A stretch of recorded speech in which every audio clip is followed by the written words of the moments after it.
pilot projects in Europe.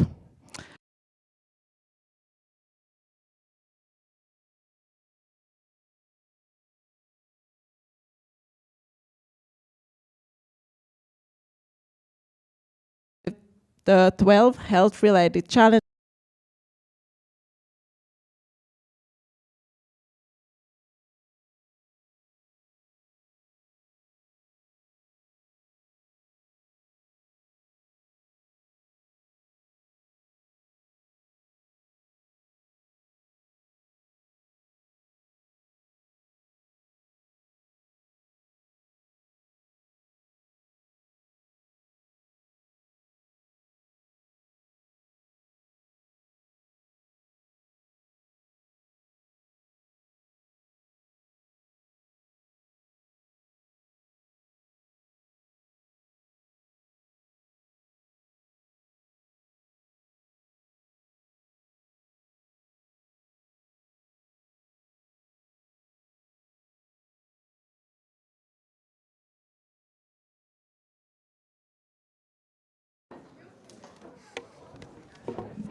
Moi. Then we have the links. Okay. So you put to the program 15, 20, the pitching semi-final. Okay, this is the wrong time. Okay. Yes.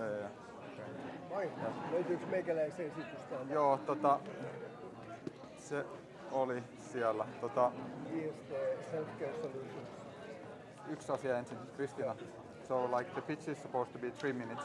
Okay. So you should also sit in the first row and like keep Do the we 3 have minutes. something like I can give a gong or something when the time is Do we have We something? left to sit down. I think you can so maybe... you can tell if I stand up, it means that they have to finish in 3 seconds. Okay. If you stand up then Yeah, you so can when raise I'm the hand when standing they have up. 1 minute left. Yes. Okay. Onko toi nyt se, millä, kun tosta taas ei näkynyt niin kuin noissa laidit? Joo, Onko toi se sun onneton mäkkäri? Joo. Saat sä hommattua mun slidet näkyviin? Mä tuun ihan just Håkan, sori mun on ihan pakko johtaa. Joo, siis. Mä en välitä se, että mä vaan välitän, että näkyykö sieltä koneelta jotain. Molemmat läppärit hävisivät. Sikäli mulla ei näytä hyvältä. No mut siis, sähän vedät niin kuin dancing and singing, niin kuin että se mitään slidea tarvitse siihen. Come on. Ihan mitä yleisö toivoo. Niin.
Ainahan tämä on siis sitä jatkuvaa taistelua, että mistä se seuraa sitä. Niin tiedätkö, että ei se, vaikka se saa sen kerran käynnissä, vaikka kaikki tietää, niin sitten tuli jo tuli ihan teillekin, että tämä on tämän vuodeksi luovuttaa.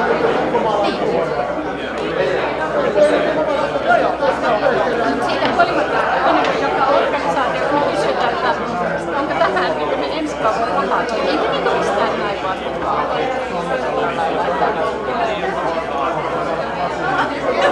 Mä laittaa viestiä.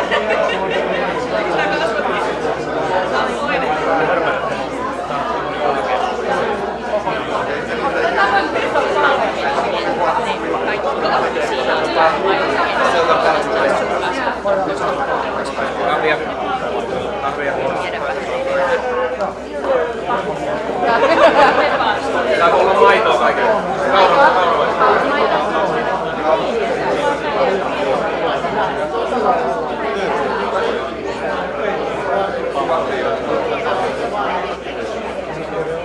Ja se on se IP, että se on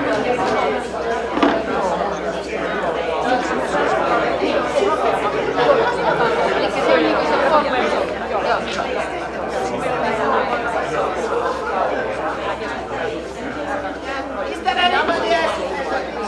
Kello on 18 yli. No joo, akateemisessa maailmassa on.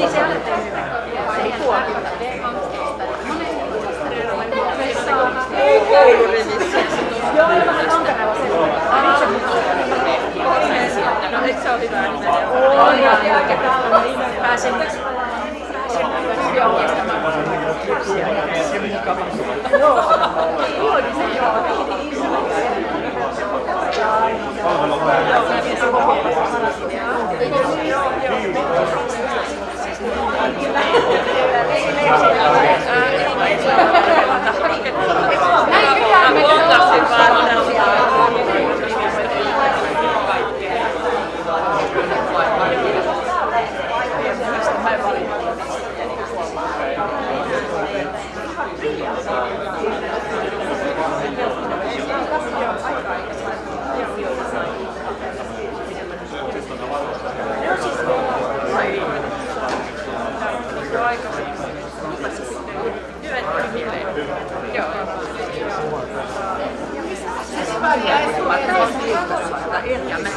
joo. Oliko? On. Kiva.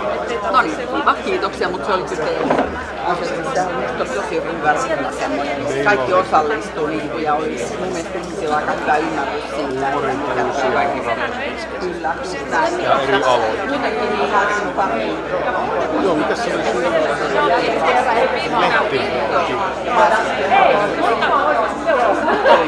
Joo, Jeesusta ei loista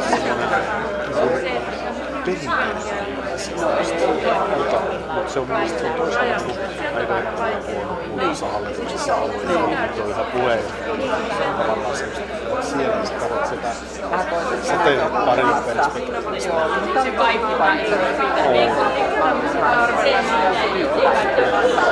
Kyllä.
Se on siinä Volvo.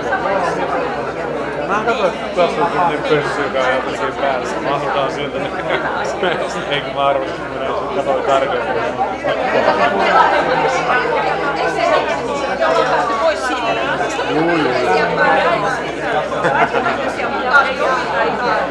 Ei, jos on kato just täällä Espoon korvassa.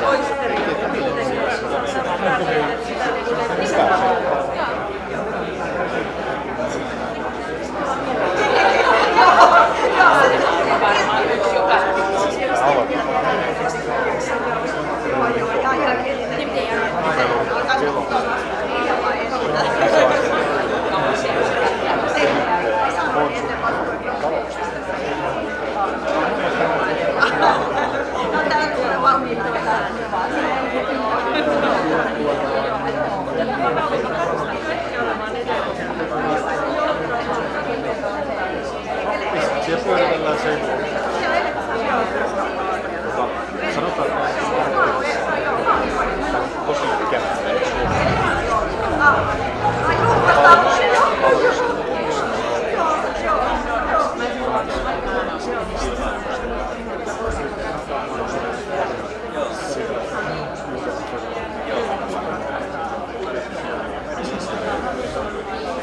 Mitäs teit?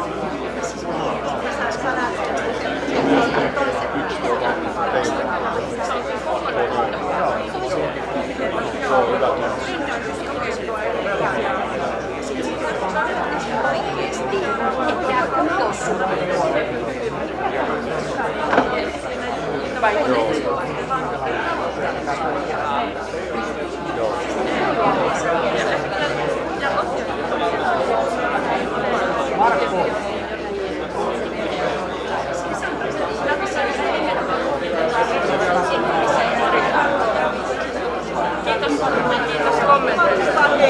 Joo, mä pääsen parhaiten mukaan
So, can the first pitch come to the stage?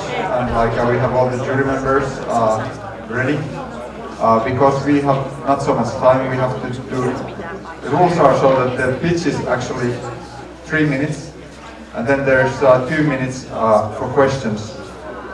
During that time, we will also change to the next pitch. So, just so you know. And Christina here, she will be the timekeeper. So she will raise her hand when there's only 1 minute left. So you know that. So you don't have forget to be in time. So here's a clicker. You can use that. And let's see what's the time now. Okay, can you? Okay, you wanna stay there or where you wanna be? Okay. So let's maybe start. Do you have Christina at the time?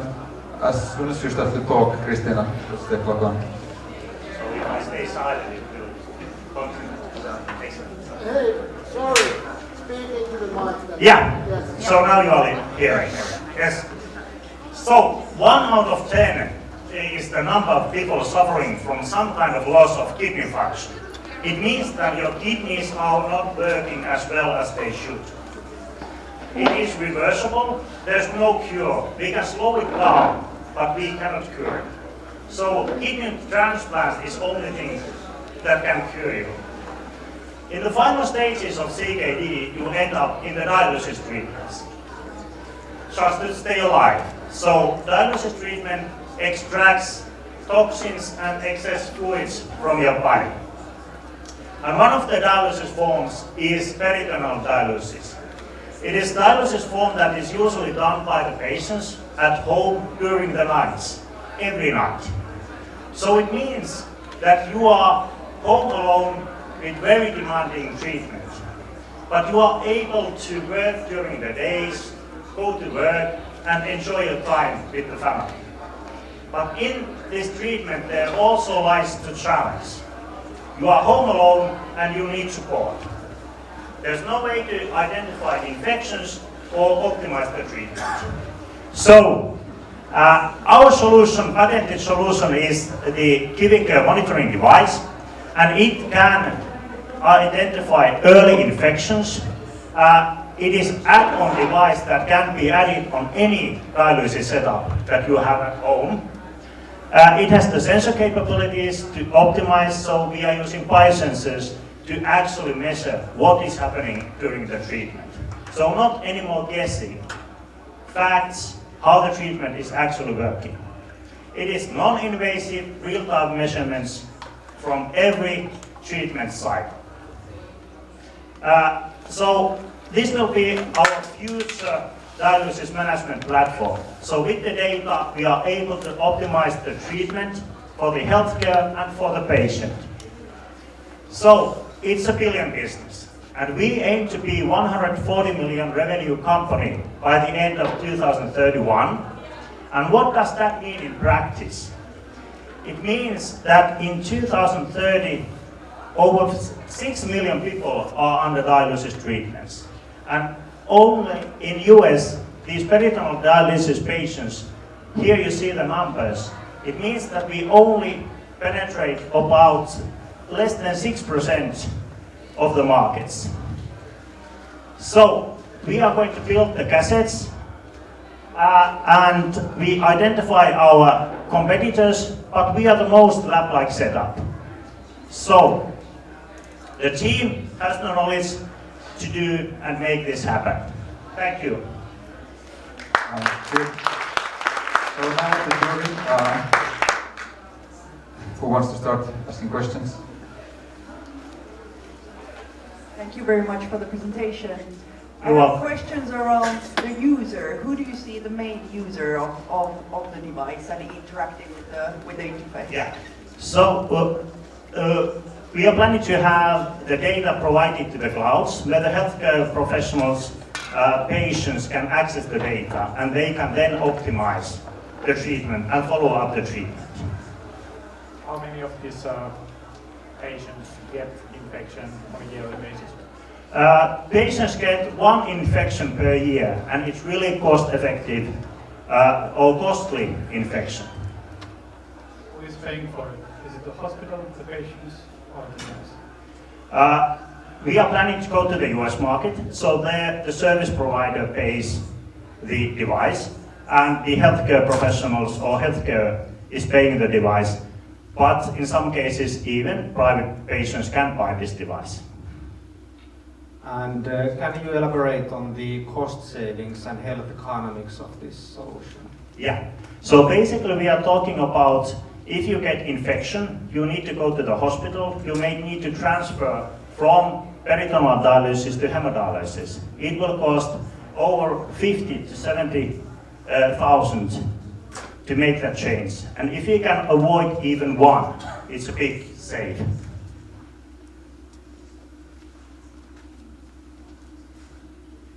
So what are some of the parameters you're measuring? So at the moment, the infection is done by optics, calculating the white blood cells.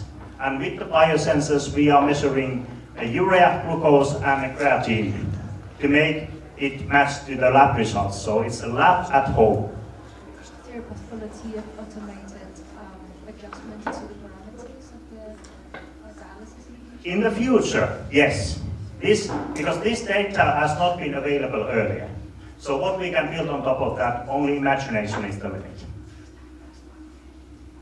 Time.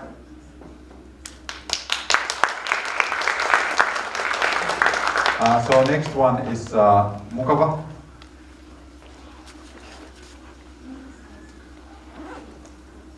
Thank you.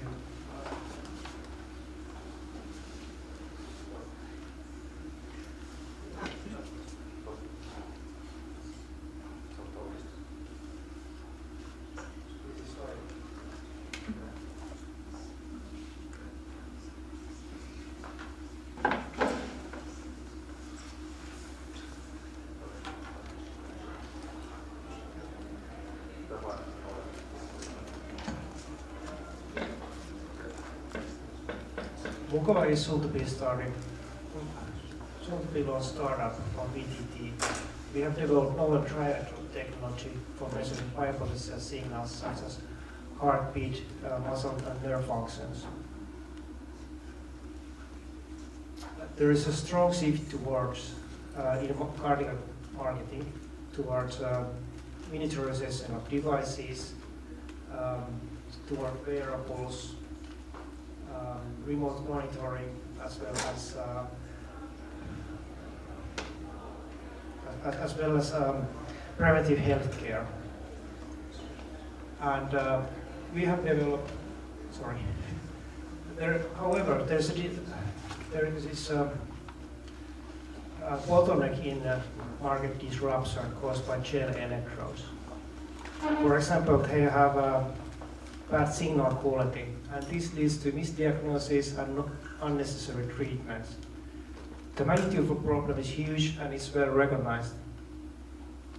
In addition, gel electrodes are uncomfortable, they cause skin irritation and allergic reaction. And together, these issues create a major bottleneck in market growth. And we at Mukava have developed novel trilateral technology which tackles these issues. Here are the properties of Mukava tri-electrode in a nutshell. Compared to the traditional gel electrode, Mukava electrodes has much better signal quality, in this case 10 times better. We also have a really good adhesion, and it doesn't lose signal quality even in extreme conditions. And unlike gel electrodes, our electrodes do not irritate skin.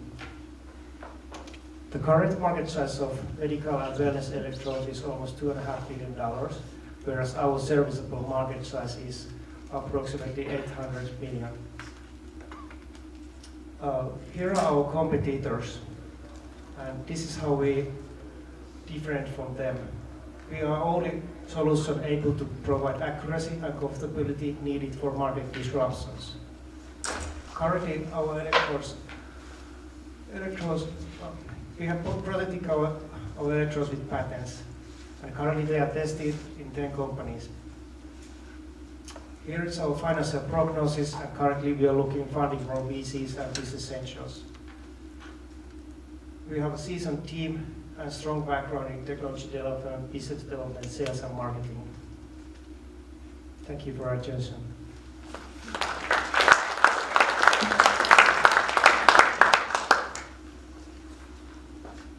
Thank you very much. Differentiating between the medical use sector and the wellness sector, where do you today see the sort of biggest advantages and how big of a problem are, in, let's say, how inaccurate are the current results with the current electrode? In wellness sector, the pain point is in comfortability, because the measurements are not so important.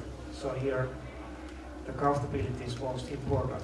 But in medical sector, there is also very much enhanced in signal quality needed. There are special cases, for example, you need to have a good signal quality at the beginning of the measurement, and our electrodes is superior on that one.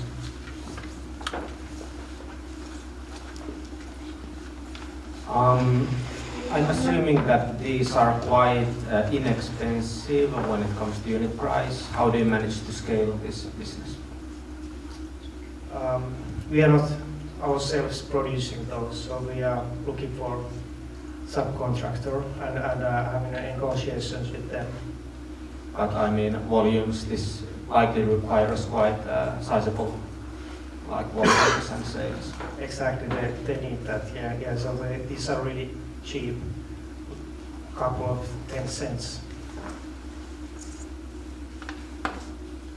Can you comment a little bit still on the need, that some of the feedback that you got, or how have you quantified, sort of how strongly, how badly is there a need for this kind of solution in the market currently? Well, one of the wellness company we have been discussing with, so the CEO of them said that if they are able to get comfortable electrodes which do not cause any skin irritation, they would be willing to pay 10 times more than they currently pay from electrodes, so the need is quite big. What's the price point you are aiming to? compared to the traditional one. It depends a little bit about the user case. So we are able to compete with pricing, but of course, as we have some added value, will be premium pricing.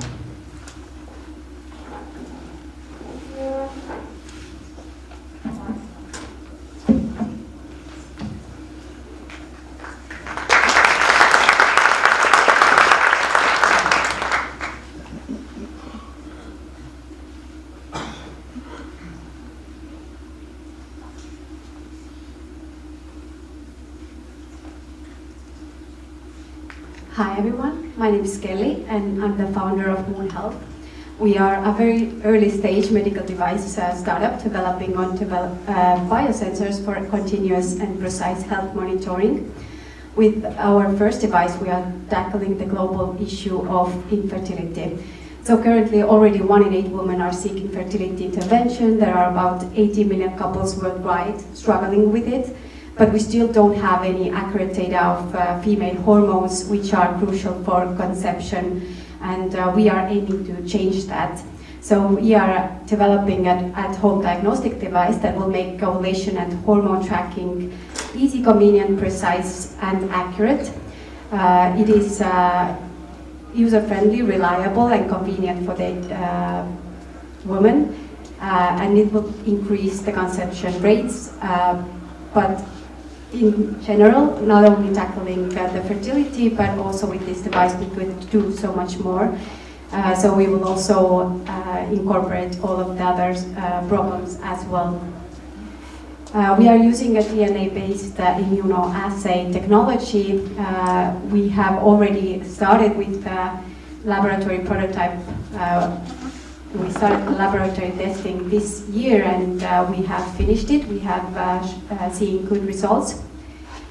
We are currently still in phase 1. We have collaboration agreement with University of Tartu and partners from other Estonian ecosystem.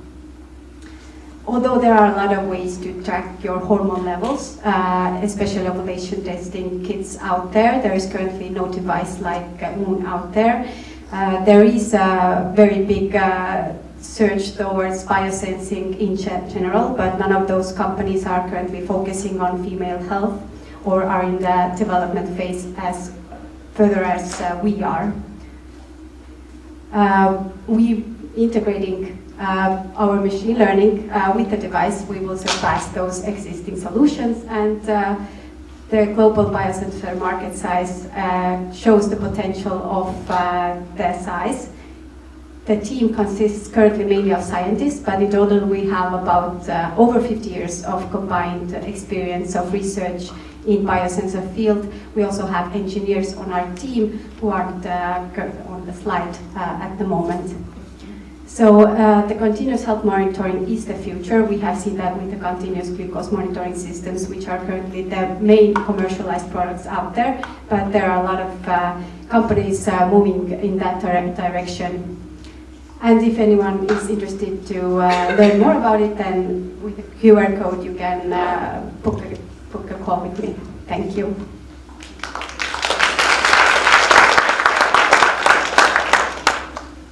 In my family, we use an ovulation tracking app, which is completely needle-free or sensor-free, and which is FDA approved. So how do you compete against something which is almost free?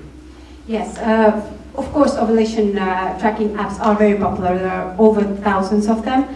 They aren't very accurate. Some estimate that they are about 20% accurate, and they don't give any indications of the hormone levels themselves. So currently the golden standard is laboratory testing, but single point measurements don't actually give you insights of the hormone levels because female hormone levels fluctuate a lot. For example, progesterone fluctuates 8 times in 90-minute period, so taking 1 point measurements is not enough. And of course, with ovulation tracking apps, you can't. You can only think or like make an estimation of ovulation, but you can't see the causes as well, which is one of the aims that we are focusing. So one thing is ovulation, but the other is the causes of fertility that we can detect with that, to give a lot more information. What is the shelf life of your device? How long can a woman use this device? Yes, so it's gonna be basically from 3 parts. One part has to be changed in every 14 days. So it will be on for 14 days. You have to take it off. One part you can is reusable for 3 months, and the other one you have to buy a new one after 14 days. But with female cycle, 14 days is enough for one cycle.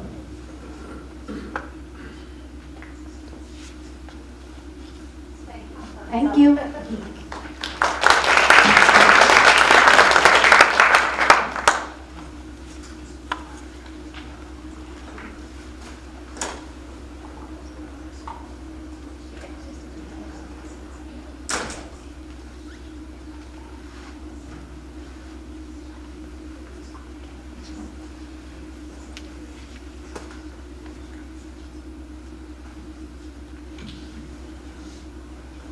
Hi, Ankeris is enabling next generation chronic pain relief. Think that every 5th person around you suffers from chronic pain in some point of their life. 6 million people in the world would benefit from spinal cord stimulation. However, only less than 5% of those are treated with the spinal cord stimulation.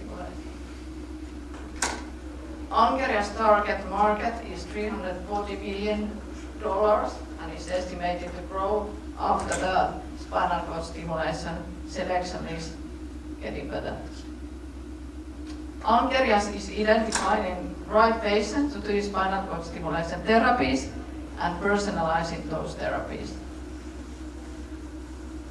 We are optimizing the patient journey to do spinal cord stimulations by matching the patients with the right treatment and at the right time.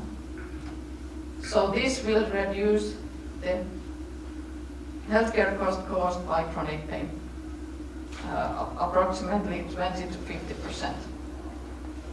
So we are providing digital platform for healthcare professionals, the mobile app that collects daily pain of patients, and then we are providing the clinicians software to choose suitable patients and personalizing those. And we are doing this by combining health data, AI, and data analysis and pain physiology. So our customers are from healthcare sector, payers and providers, and then also these medical device manufacturers. So we will have subscription and saving models to healthcare sector and insurance companies, and later licensing to these medical SCS companies. So we are heading to Nordics, EU, and USA. Our revenue will be $52 million.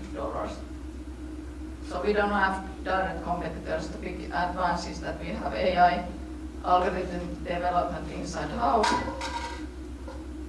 So now we are focusing to product development with collaboration with Aalto University. And we are looking for 200,000 euros for now and later to a million. So this is our team. I'm a former pain researcher, now I'm founder and CEO of the company, and I have machine learning expert with me doing this, and we are doing collaboration with Aalto University, and we have medical advisor from Kuopio University Hospital. And we are part of Health Incubator Helsinki and located in Terkko, Helsinki. So let's treat chronic pain together. Thank you. Thank you. I'm interested to understand, I mean, chronic pain is a tricky pickle and often it's idiopathic and you don't necessarily know what's causing that. So what are the parameters that you look at and how do you stratify the patients who will benefit from that specific treatment? Yeah, so we start monitoring the pain with our software or this mobile app. We are combining it to help the data which we are getting from hospitals and insurance companies and from the literature. So we are combining everything of those. So we need different kind of patients to compare who is suitable for this. So this treatment is now given too late Many patients are receiving really bad medications. It might take 5 to 10 years to get this treatment. And our focus is to have the treatment before they start these awful drugs, which are not probably working on some patients. How do you incentivize or sell this to providers if it ends up in 1.2 million new patients? Do you mean who is selling our product? I mean, if the provider space is thinking about resource efficiency and so forth, and in the end result is 1.2 million more patients with chronic, identified chronic pain. Okay, perhaps I don't understand. Very short question, very short answer.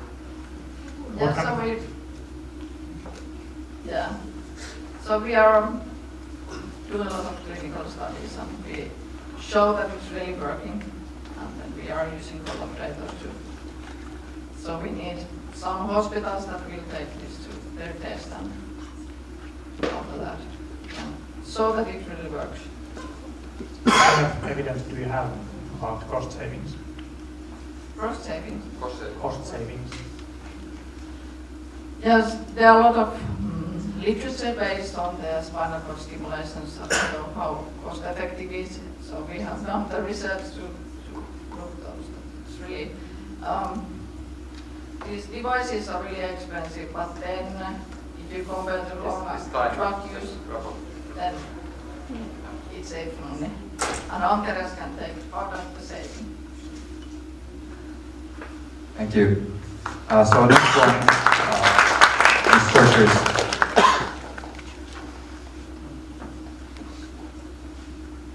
Hello, I'm Paavo Vartiainen from Kuopio, and I'm here to talk to you about Surgeryx, which is software for safer and faster microsurgery operations. Microsurgery operations are such where surgeon looks at the tissue through microscope or other cameras, such as in the picture there is laparoscope and endoscope. While they have several cameras, they have then different screen for each camera they need to follow during their operation. That makes it quite ergonomically demanding with several cameras. And further problems in minimally invasive procedures are narrow and deep surgical openings, corridors to the tissue. And therefore instrument block part of the surgeon's view in there, and thus cause flow interruptions and risk of surgical errors. Our patent-pending software solution combines 2 or more surgical video streams from microscope and other scopes in the setup into one unified view. It can make instruments appear transparent and augment the highly zoomed microscope view with a wider view. The market we are addressing will be about 10 billion market in total by the time when we enter the market. And in practice there will be about 24 million such operations where our solution may be used. About our business model, there are no solutions on the market which combine surgical camera views as our solution does. We plan to sell annual software license so that the price per working day is only about €100 for the customer. 1 minute left. And since average cost of the operating is about $36 per minute, every minute we can cut from the operating time means savings to our customers. In our preclinical study, we demonstrated our solution to 16 surgeons and received very good feedback. So our solution means less risk of errors, decreased time of operating, and better ergonomics for surgeon, which enables faster recovery of patients. Our roadmap includes establishing company next year and entering clinical markets in Europe, US, and Japan later. Our team includes neurosurgeon and other two professors as well. Thank you. Time is up. Thanks.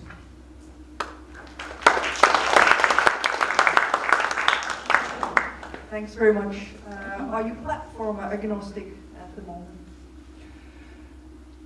Yes, we can integrate to all the major hardware providers on this field.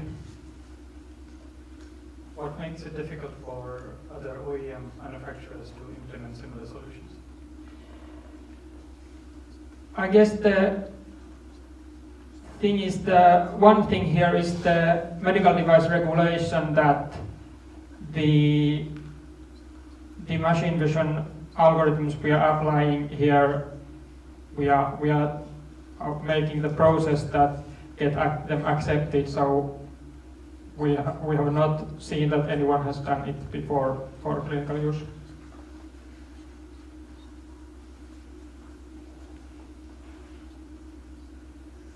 Can you comment a little bit on what is the best other solution solving this kind of problem in the market? Yes, the current state-of-the-art solutions, they have different cameras on same screen side by side, close to each other, but not unified as our solution. And there exist also hardware solutions like double ocular devices, where it's a hardware solution for this. Thank you. Time is up.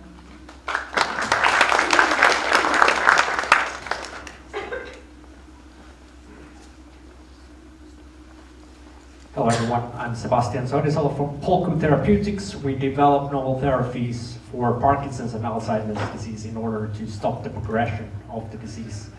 The brain is an incredible organ. It allows us to solve complex problems, feel emotions like love, and also move our bodies nimbly, as I am on the stage right now. So the brain is 1 kilogram of fat and protein, but in it is the really essence of what it means to be a human being. So losing that fragile organ means basically losing a part of ourselves. So imagine waking up and your hand isn't moving and the coffee is spilled. That's what happens in Parkinson's disease every day. Or when you go to a coffee shop and you can't find your way back home, that's basically what happens in Alzheimer's disease. You lose your memory. The brain is losing some of its neurons, and that's called neurodegeneration. And in it, there are protein aggregations that contribute to the disease. The unmet need in the market is that there aren't any treatments available that slow or stop the progression of the disease, so it's all symptomatic. There are around 2 million patients in Parkinson's disease in US and Europe, and 15 million in Alzheimer's disease. And the market is growing, and if we would introduce a disease-modifying therapy, the market would be more than double from these figures. In the disease, the protein aggregation plays an important role, and there are mechanisms to prevent that. And that's what we're targeting. We have a first-in-class therapy that inhibits protein aggregation and reduces already formed aggregates in the brain. Behind the invention is a new discovery that in a protein there's a novel binding site for compounds that we have been able to patent. And when we modulate our target PrEP, we see that the protein aggregation is reduced. And in the animal models, when we introduce a lesion to the other side of the brain, we have a mouse model that is not able to use its other paw. And with our therapy, we actually rescue the animal's ability to use the paw, so we see that the disease phenotype is gone. And should I be lucky to be invited into the final, there's some more data on Alzheimer's disease. And in the team, we have the professor of pharmacology from University of Helsinki and Simon Bennett, a senior business developer who resides in Oxford. We just raised a pre-seed round of 2 million, and we're looking forward to raising more money in the coming spring. So, keeping brains healthy and people on their path, that's our mission.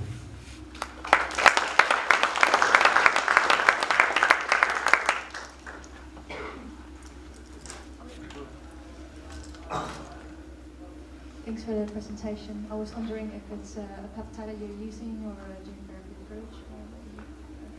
It's not a peptide and it's not a gene therapy approach, so it's a small molecule allosteric modulator that modulates protein-protein interactions of PrEP and PP2A. Do you aim to address both Parkinson's and Alzheimer's with the same targets? Yeah, so the target is important in autophagy, and autophagy is kind of disease agnostic when it comes to protein aggregation. So an alpha-synuclein in Parkinson's disease, and then we're talking about tau in Alzheimer's disease. What are some of the main reasons that the sort of solutions that we tried in this field haven't worked? What's been the challenges in the field? Well, partially it has been, the tau hypothesis hasn't really been studied in the clinic to the degree that it should. So the hypothesis hasn't been tested. Same goes for alpha-synuclein, so there are some therapies that are in the clinic at the moment. Autophagy and hasn't really been targeted. So that's kind of a new way to look at protein aggregation. So yeah, we're one of the few projects globally that are targeting autophagy. And how translatable are the mice model results when moving to humans? Not very. But Sebastian Tyson.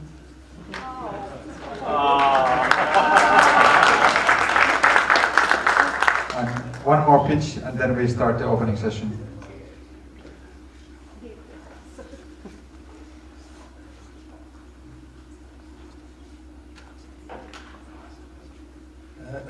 Hello ladies and gentlemen, I'm Markku Kallio, I'm a GP, I've been working as a doctor 45 years, bought my first Apple Macintosh 1986, and since then been doing databases for medical purposes.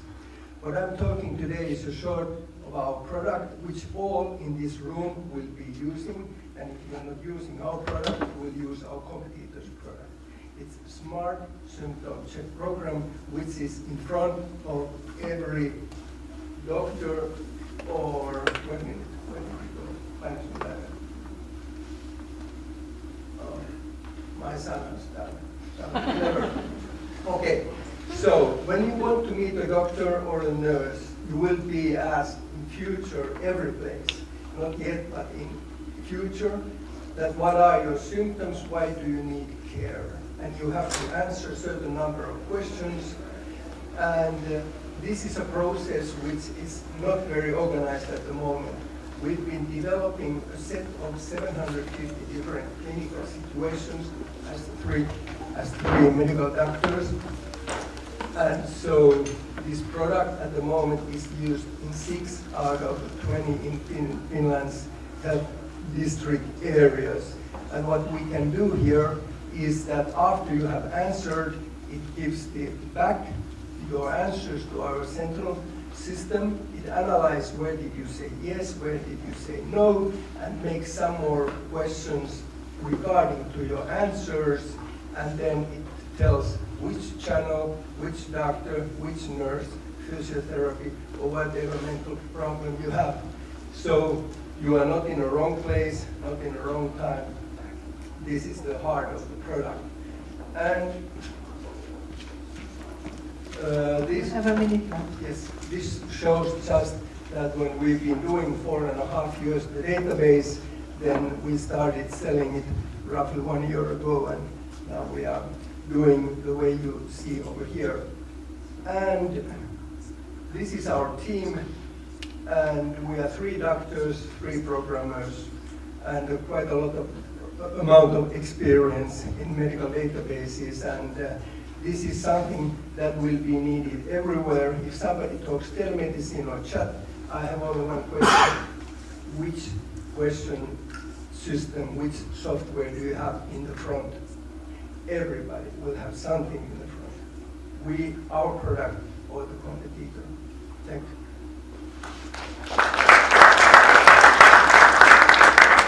Thank you.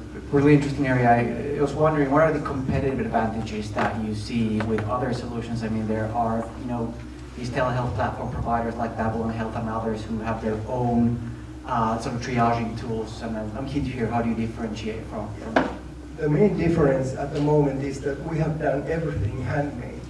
This means that we have 100% control over all 750 questionnaires, and it means that if there is a problem or it doesn't answer correctly, we can personally change the whole thing. Of course, we are very aware of AI, and we are now MDR1, we are doing the MDR2, we have the first audits already, and there's a lot of EU regulation, but we are following very carefully. We are in several AI programs even, but we have a huge manual database which gives us a certain competitive advantage. If you have only AI, you have no idea why it did something or it did not. So we want to make a combination of these two in future. You have data on cost savings as compared to other competitors? Yeah, through this machine has now gone some 1 million patients in Finland, and we see the effectiveness in the number of, for example, in the number of the nurses doing this need of care assessment. So you can easily see that if the patient comes with the answers, if you compare that the nurse has to make the questions, there's a huge time saving. There's a lot of data behind that. Do you have any international pipeline, clients? We're discussing at the moment with NHG Consults in Scandinavia plus some extra, because as I said, in every country we have some questionnaire. Only question, whose questionnaire?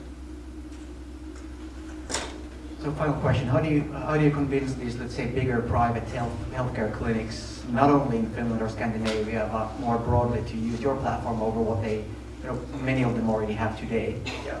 In Finland, Terveystalo chose us, and that's why we are such big as we are partly, and that's the trick to go abroad. We need references, but in Finland we have the references now. Thank you.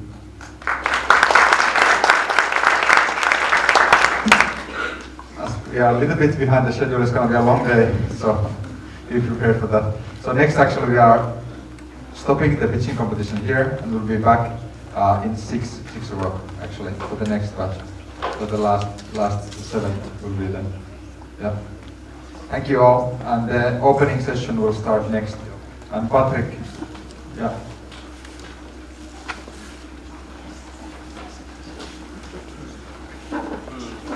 Hi, kiitos Otto. Hey, I'm Patrick, and I'm a Kuopio boy, as you can probably tell.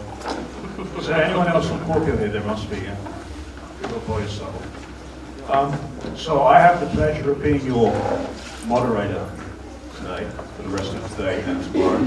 And what I just wanted to start off, because we're going to jump in a minute straight into Otto and Sara with the panel, but I wanted to talk about a few practical things that I observed earlier. So one of the things that you could do would be to take some of those fantastic outputs from the workshops that you just ran. Has anyone tried Spark Rockets yet? SparkRockets.com? Because that's basically a startup accelerator on steroids. And so you can take the outputs, say, from those ideas that you generated this afternoon, put it into SparkRockets.com. It will create you immediately a lean canvas and a bunch of hypotheses and a draft website and all this kind of stuff.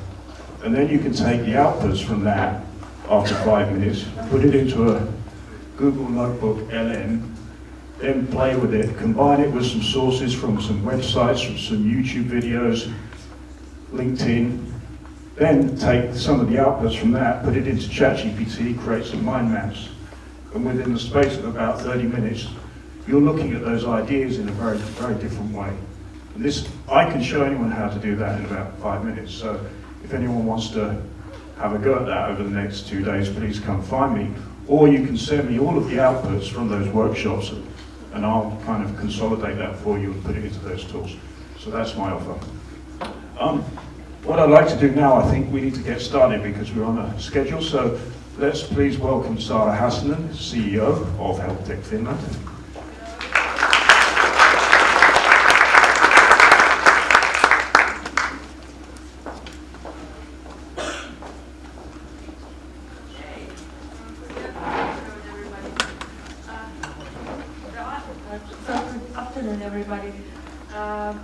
Sara Hassinen from HealthTech Finland, representing around 200 health tech companies, and I'm very proud to be here and host the next panel. The idea of the panel is that each panelist will have 10 minutes presentation, and after that we have a joint discussion. And in the discussion we will talk which team is integrating innovation to healthcare services. We will talk about efficiency of innovations and also how that can be measured. I know especially innovations saving money for workforce are important right now, but of course it's important to talk other value-based things as well. Well, patient safety, data safety, cyber security, they are also extremely important in social healthcare. The key question is actually how we can ensure compliance with safety regulations and standards, both by companies and also service providers. Then we will talk about the role of companies, scaling up, wide use in health and social care, and export they are all needed. Public sector can be innovative, but in that cases, those solutions mainly can be used in very limited environments. We have, for example, one example. It's the electronic prescription. It was made by Kela, not by a company, and that's why that excellent innovation is not exported. So now I will introduce you to the panel. Our first panelist is Veera Vihula, and she's the R&D Development Manager at Western Uusimaa, Veltins County.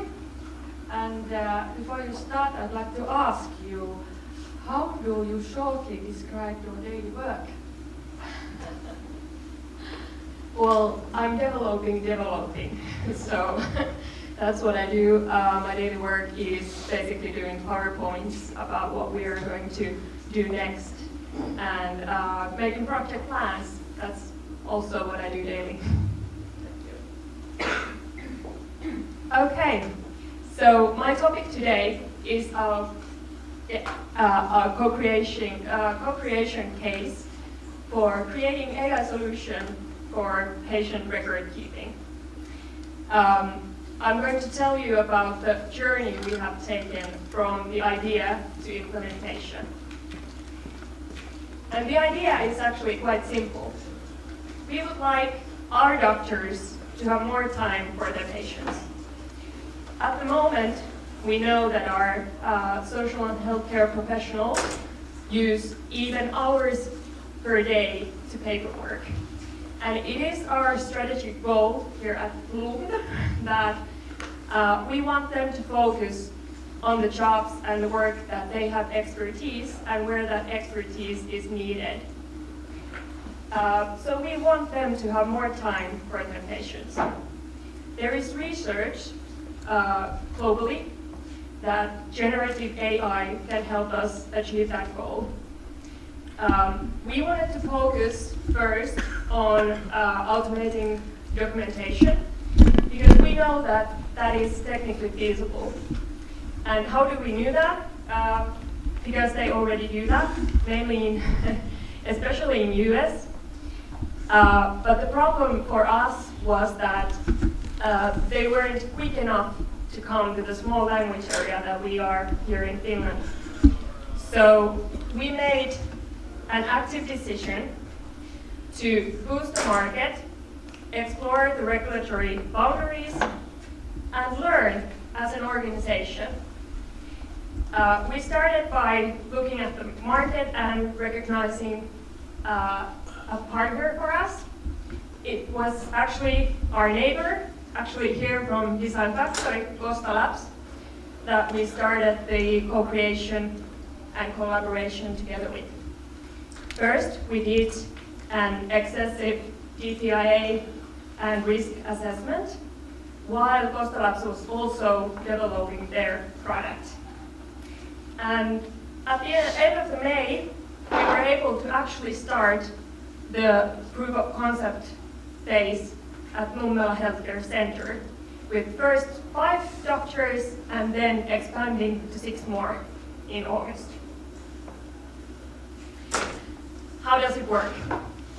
The appointment is recorded, and speech recognition program then transfers that recording into transcription. Then we don't need the recording anymore, that is deleted. The fine-tuned large language model then looks at the transcription and makes the draft for patient record. And that also includes the guidelines that we have, that fine-tuning includes guidelines that we have for patient records, as well as the vocabulary in Finnish. And then when we have the draft, the healthcare professional, in this case doctor, checks it, makes needed alterations, and after that transfers it into the client information system. So we haven't integrated it at this point, and the human is very much in the loop or in charge of this process. This is a screenshot from the application, Costa Aid. The design is quite simple, but there is a lot of co-creation and feedback gone into the fine-tuning of the large language model and how the draft is transformed. This has been a very good co-creation project where the doctors have been able to see the outcomes of their feedback in very short time periods. So what have we learned? First of all, automating documentation is possible, also here in Finland, but we also need more product development and additional experience on the subject. The users already noticed positive effects on the work well-being and customer interaction, but we haven't been able to yet actually prove the impacts for the cost efficiency and time savings. And that's where we especially need more research. And also, interpreting regulations is challenging, and there is still open questions, some gray areas, but we've been very happy that the Ministry of Social Affairs and Health have been active together with the Wellbeing Service counties to tackle these issues in a national level so that we have a shared vision how to go forward so that it's responsible but also enabling for us to develop these. So what comes next? How do we actually implement this? So during this fall, we are expanding to more health centers. We are planning to expand also to social services. That needs some DPIA updates from our part. Then we are also expanding to other healthcare user groups, so not just doctors, but we are looking at nurses, physiotherapists, all the different professionals that we have in healthcare. And as I said, we want to research the impacts. And then we're looking at scaling it to the whole Wellbeing Services County and beyond.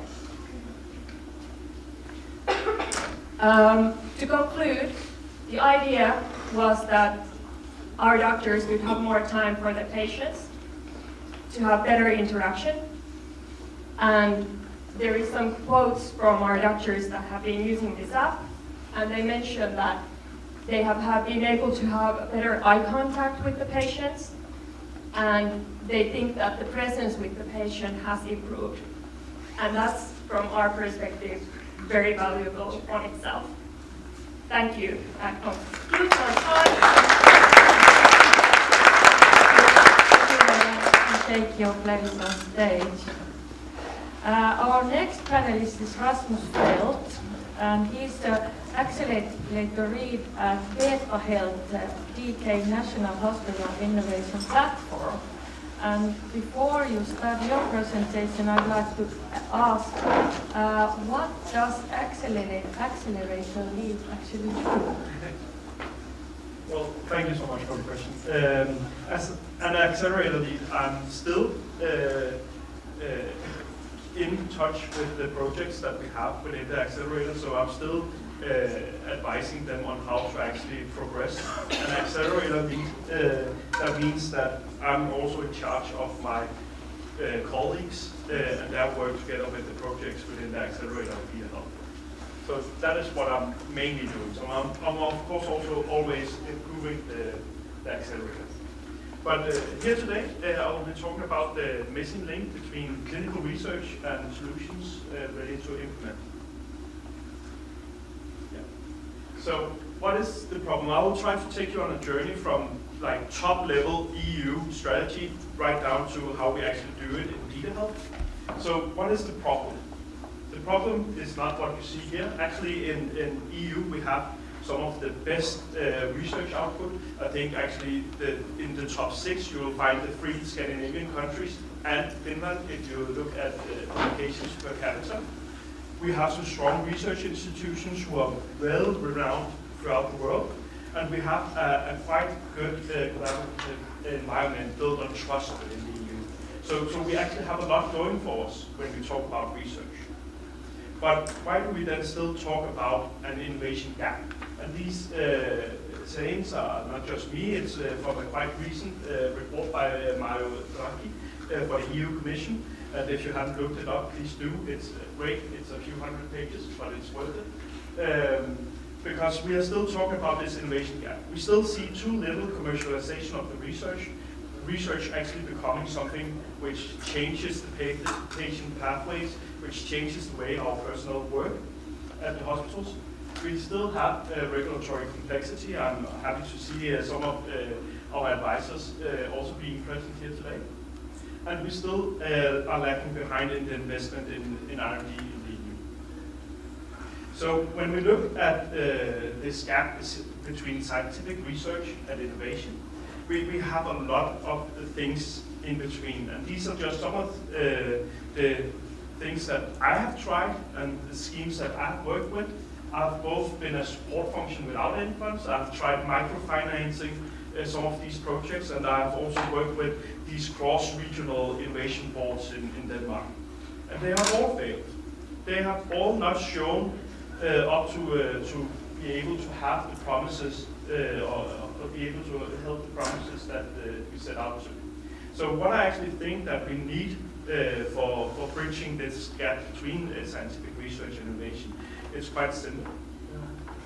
Oh, okay. We'll skip that. But there's 3 things that I think we need to see, and the first thing is actually to expose these projects to decision makers. And that's not only for them to make the decision in the end, but it's actually throughout the process to actually look into, okay, so what is they actually keen on as decision makers? If the decision maker is the manager of the hospital, what is his sleepless nights about? Is it not retaining his personnel at the hospital? Is it about having too many patients, too few patients? You have to know that to be able to build a true valuable value proposition. And then of course you also need funds. Money makes the world go round, it hasn't changed, and it's still the same thing. But if we look into how we do it at Vita, we are proudly sponsored by the Novo Nordisk Foundation, like some of the other programs here today. And we were born and designed to be this missing, or filling the gap and the missing link between the clinical research and solutions to be able to implement these. And we have a long-term objective of integrating clinical innovation into the Danish hospital sector. And we do that by scaling and developing these innovation projects, both nationally and internationally. So we have been at it since 2022 at Vita Health. And since then we have had almost 450 applicants. We have granted 83 projects. Oh, and we have held 35 plus academy activities. And these are the ones that we do it for and together with. These are all extremely good researchers who found something which could be changed within healthcare. And we work together with them to bring their research and their ideas into the hands of their colleagues and changing the pathways of our patients. And they work with a lot of different things. And what we try to do in Vita Health is to personalize how we do things. So the way we do things in Vita Health is that we have these 5 main tracks.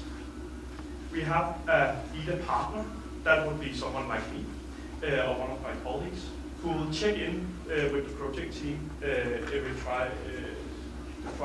weekly. And we will have a general idea of what they could accelerate within that project. But of course, we are not experts within regulatory matters. We are not experts within fundraising from VC foundations.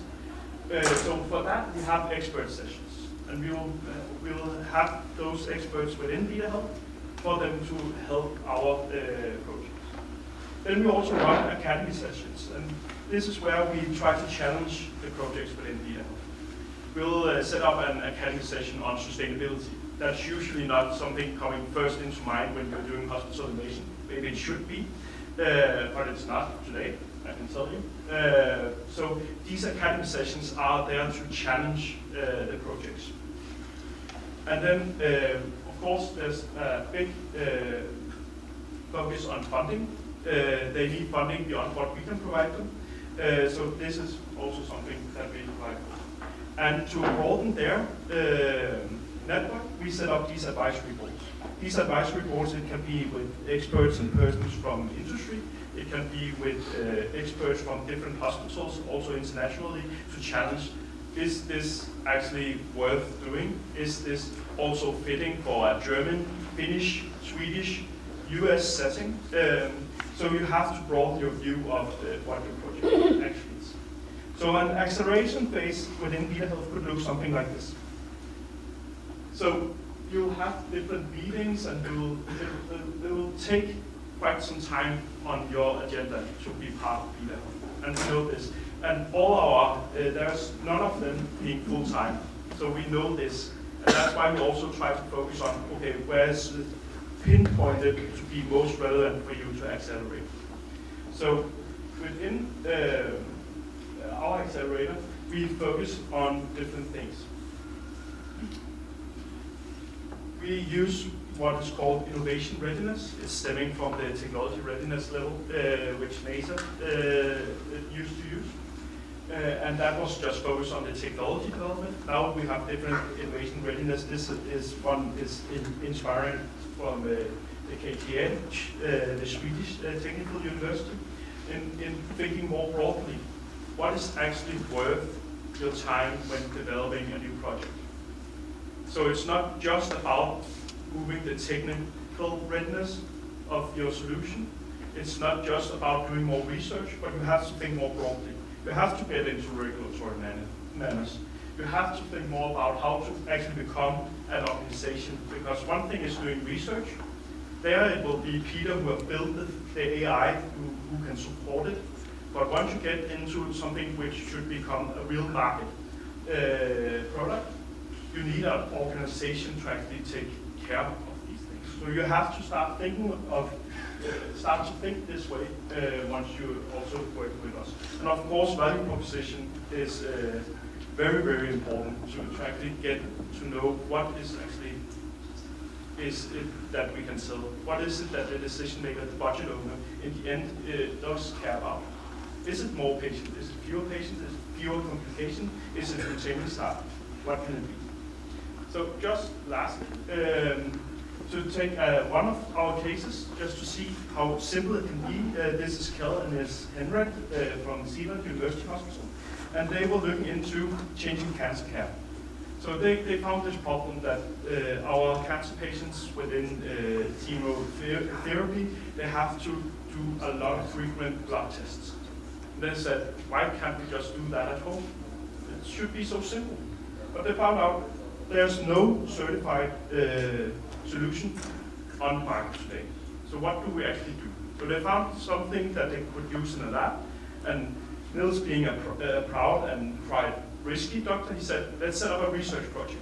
We'll ship these small machines, they are not bigger than a stationary PC, out to patients so they could start testing. And then they joined Vita Health. We helped them doing their health economic assessment because they had to build a business case, not only for their own region and own hospital to show that this is actually worth it, but also for the industry to start thinking, is this actually interesting to innovate within? So we also set them up together with our friends at Roche, Pharmaceuticals and Diagnostics, to start developing this project, not only to become something where they researched, oh, it can actually be done with these very simple off-label uses of medical devices, but you can actually go a lot more in front of that. And then we started to see, oh, these patients, they take a lot more blood tests than what we say they should do. And then they start to see that, oh, we can actually catch some blood clots early on, because these patients now have this machinery at home. So it opened up a whole new way of thinking healthcare services. Yeah, so I think I will end with that. And this is me. Please link up, and I'll see you around. Thank you.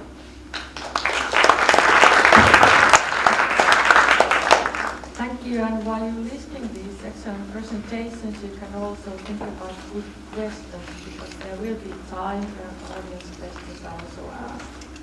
And our next panelist is Paul Storkki. He is Associate Professor of Healthcare Operations Management in the University of Helsinki. And I would like to ask you, what is the most interesting research topic right now? That's a good question. I think the most interesting question is, research question is the effectiveness of digital solutions, digital health solutions, because they are so rapidly developing, and we really don't know a lot about the effectiveness and in which patient groups they are working and which are not. Yeah, I was thinking a lot what to talk here. It's 10 minutes and healthcare characteristics. Then I understood that it's so many smart people here, so maybe I'm more asking questions and I'm waiting some kind of answers or discussions with you after the presentation.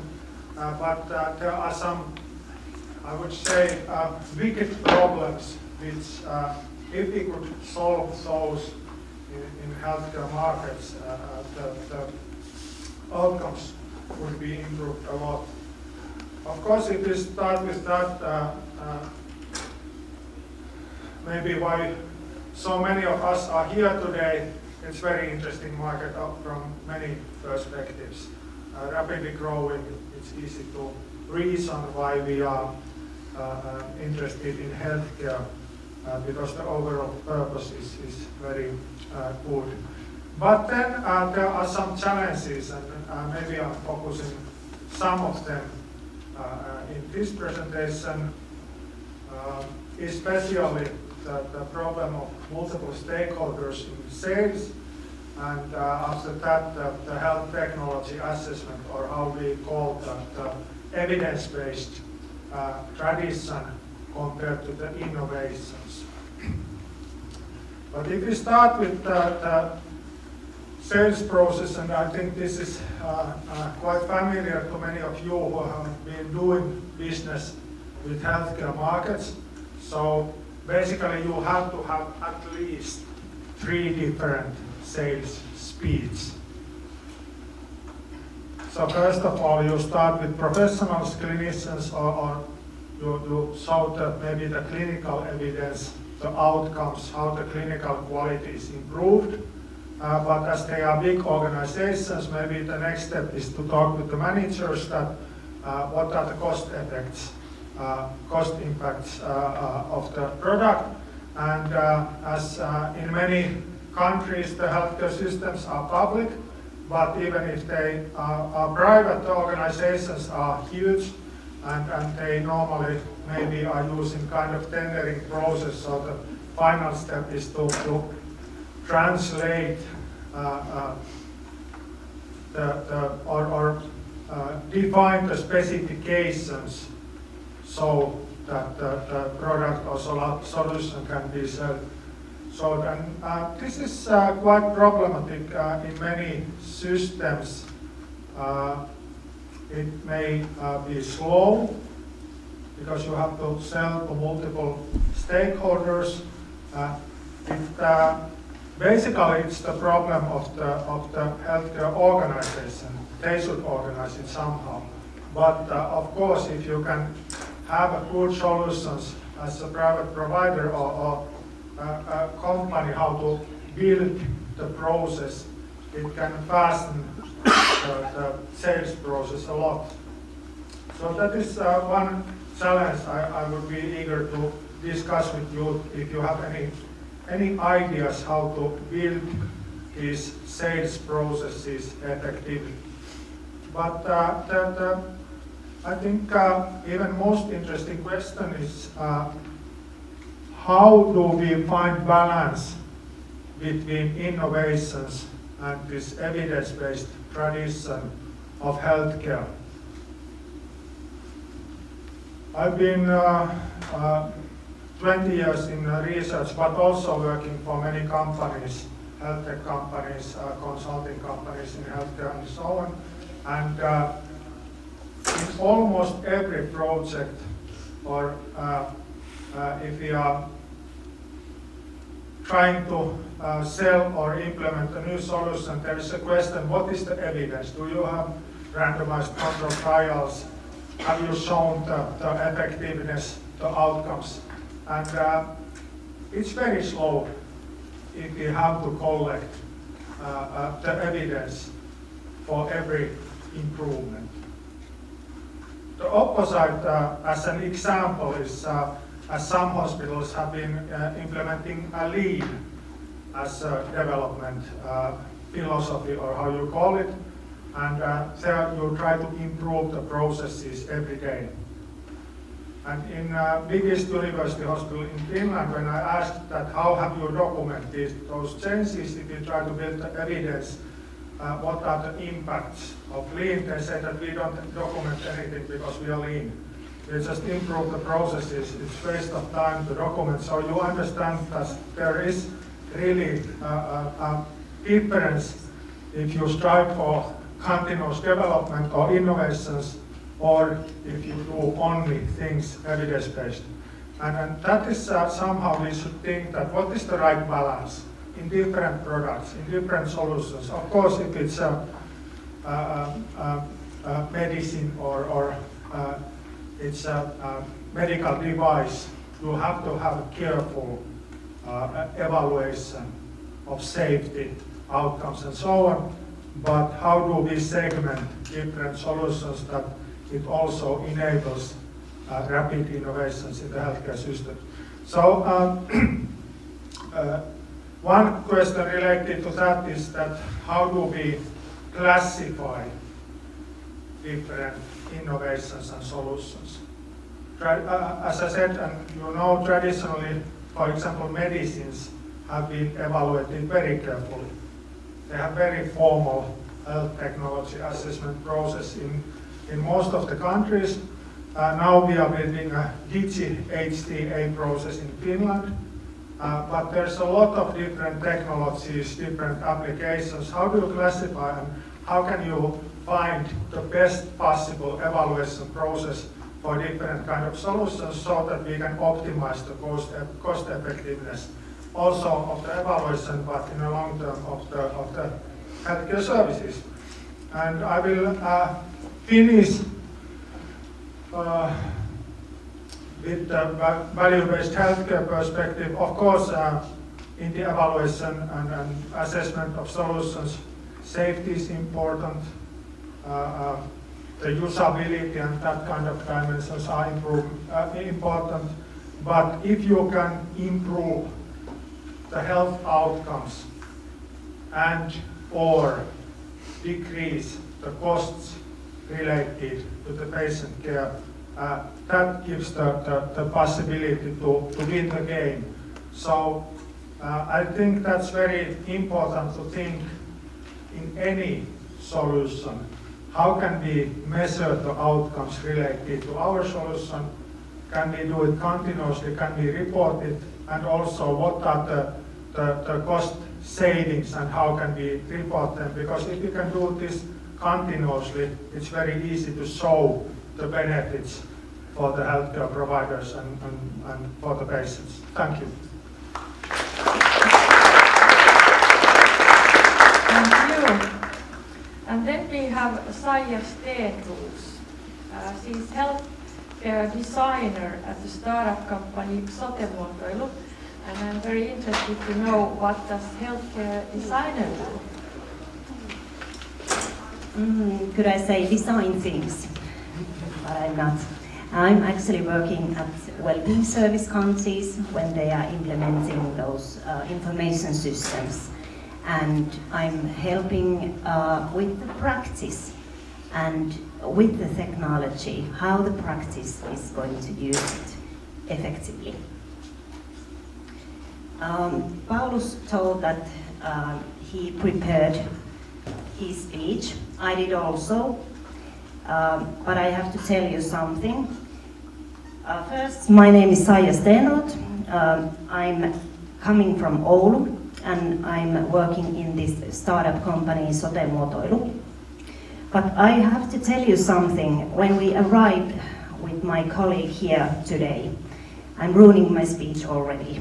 So we were on our way here and pick a cup of coffee from the espresso house. And there was this accident, and one of the customers had a stroke or something else. And it has been a while. I have used my nursing skills, but I have nursing skills, I prove it. And we helped this customer, and this reminded me from something. It wasn't a good reminder, but definitely it was a strong one. Humanity. What we needed there was humanity, couple of capable hands, and this togetherness. And actually what I needed also was digital twin for this man, maybe, and okay, maybe some instruments and medications also, but I didn't have those. And I hope he's doing fine now. The ambulance got him. Yes, but that was the story. Now in my prepared speech, technology is a great tool. We have great innovations in Finland. I think that's a fine thing. And technology is an enabler.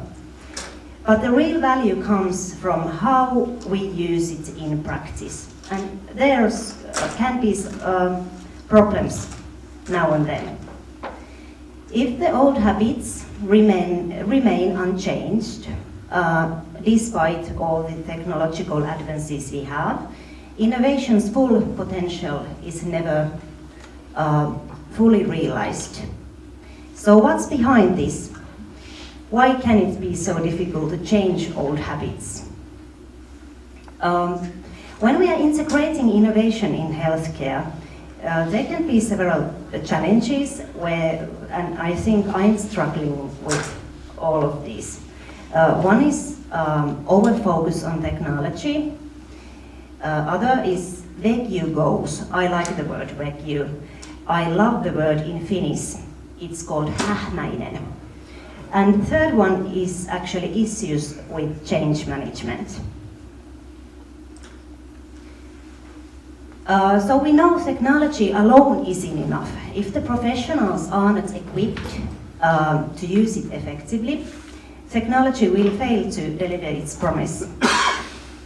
Especially when we are working in such an intensive care or intensive field as social and healthcare is, we almost never have this purely technology or information system projects.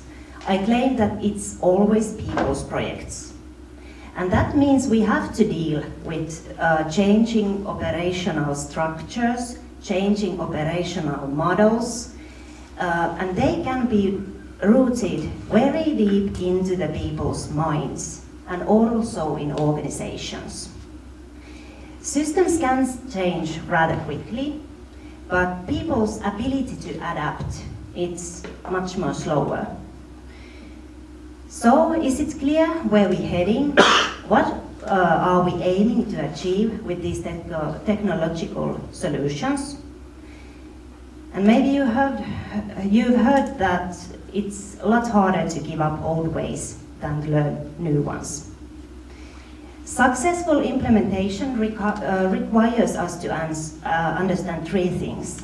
What we want to change, what exactly will change, and who is affected by the change. And I have a few real-life examples here.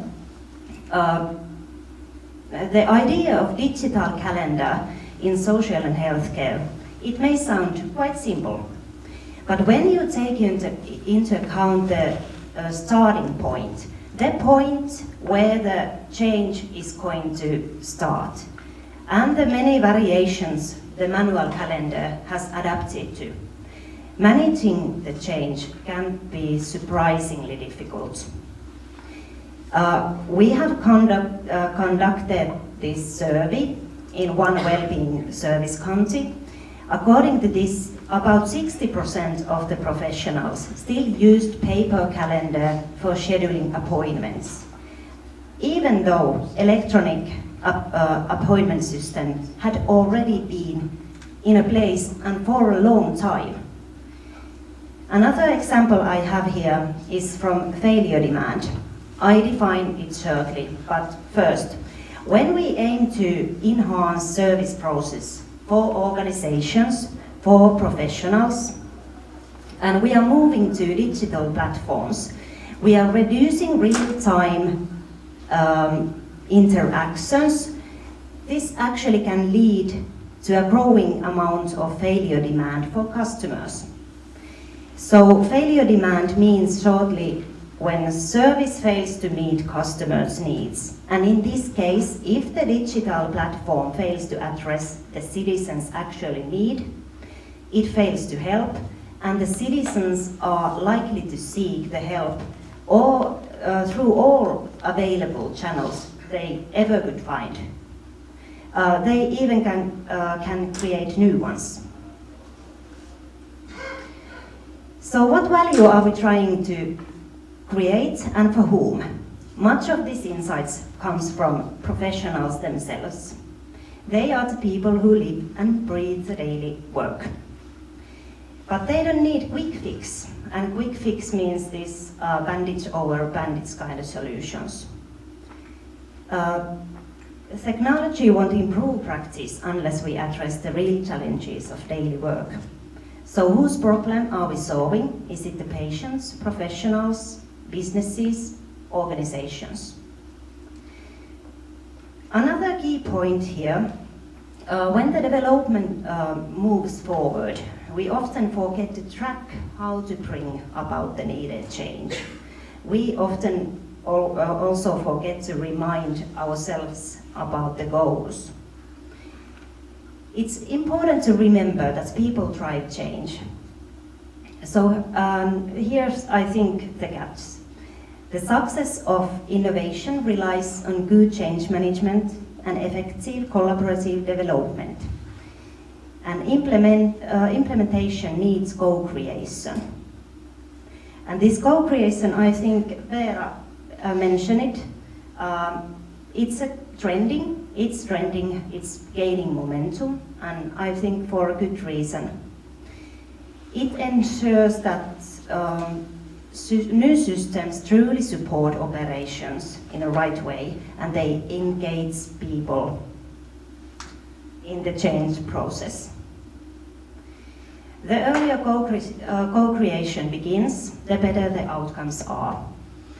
And supervisors plays a critical role in here in healthcare. They manage resources and they understand the operational goals. And when these goals align with the development efforts, it's much more easier to justify solutions and make also decisions throughout the whole development. But for this to happen, goals must be established together.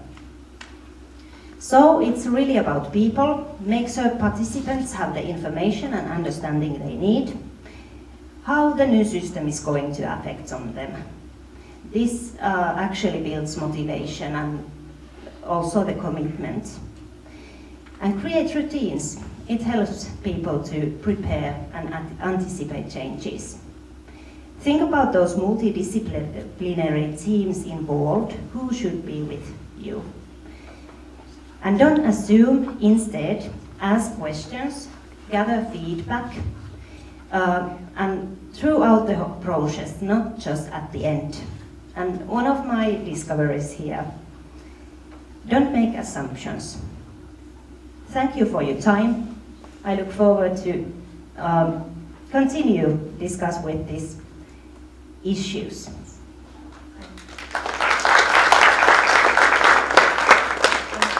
Those are very, very important issues. But we have next Heikki Niemi, and he's the head of Biodesign Finland. And I'm sure that you are not only that, so I want you to describe what is your main job. So my main job is heading a research laboratory. I'm an assistant professor at Aalto University and also leading the Biodesign Finland program.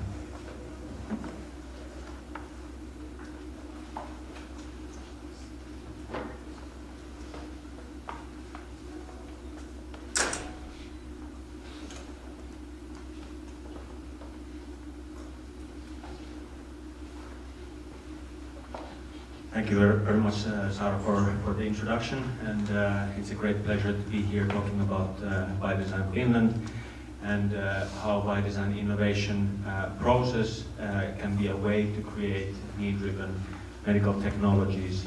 Biodesign Finland is a program that is it's not a company. It's a collaboration between several hospital, universities, well-being counties, also Oulu, Business Oulu and Helsinki Innovation Fund is contributing to our funding.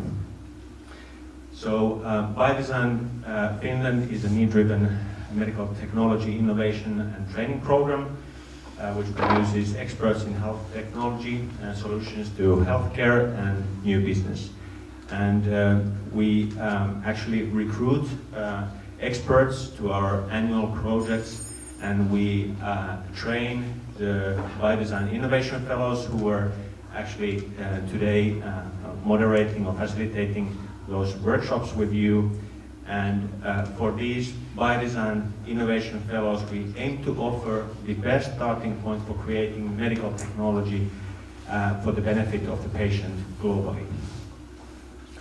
So the Biodesign innovation process has been originally developed in Stanford University, and currently it's being implemented worldwide in various programs. And I'm happy to see that many of these programs are well presented in this event: Japan, Denmark, India, UK, etc. I should not define the word innovation.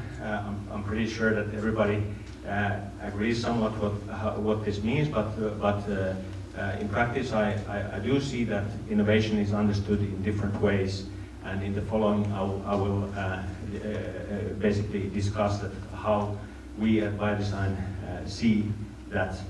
The best definition for innovation, from my perspective, that's my opinion, is by Professor David Burkus, who said that innovation is the application of ideas that are novel and useful creativity, the ability to generate novel and useful ideas is the seed of innovation, but unless it's applied and scaled, it's still just an idea. So we have the element of novelty, we have the element of usefulness. It has to be applied into practice, it has to have scaling potential, and it has to be actually scaled. It has to be applied to scaling as well. And then some also would like to add to the definition that it should be commercially exploited. But few things about innovation and how sort of we think about it in biodesign. So we start from the current situation. We really want to understand that what are the needs of the healthcare, what is lacking, or what are the poor results, and based on that process, we want to understand that what are the needs, what is the things that are not quite well in the current state. And then we go into imagining the future. That what is the better future? What is the better state? And what are the better results that we could obtain by addressing these needs? And here we find the opportunity for innovation.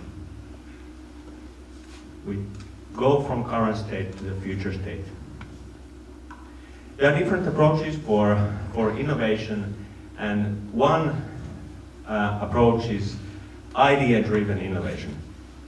I get an idea of this kind of a product. We could, how could we use this? Like the question is, I have an idea. Where can I apply it? Where to fit this in?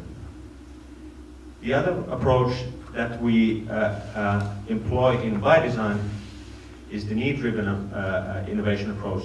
I have identified a need. What's the best way to address it? Basically, understanding the customer need, the healthcare need, we then basically try to consolidate the best resources, best understanding in order to create the technology that addresses the need, not just solving the problem. The technology is just an instrument to make the impact. So the impact is the point, the technology is just, I would like to think that it's a small piece and something that, you know, we can somehow, address or create, but the impact is what we are after. So in biodesign, we rely on interdisciplinary co-innovation. We run these annual programs. If you see a t-shirt with a Biodesign Finland, talk to those people. They are our Biodesign Innovation Fellows or Associates, and they can tell that how can you apply to our program. So next spring we'll have the next cycle. That's the advertisement.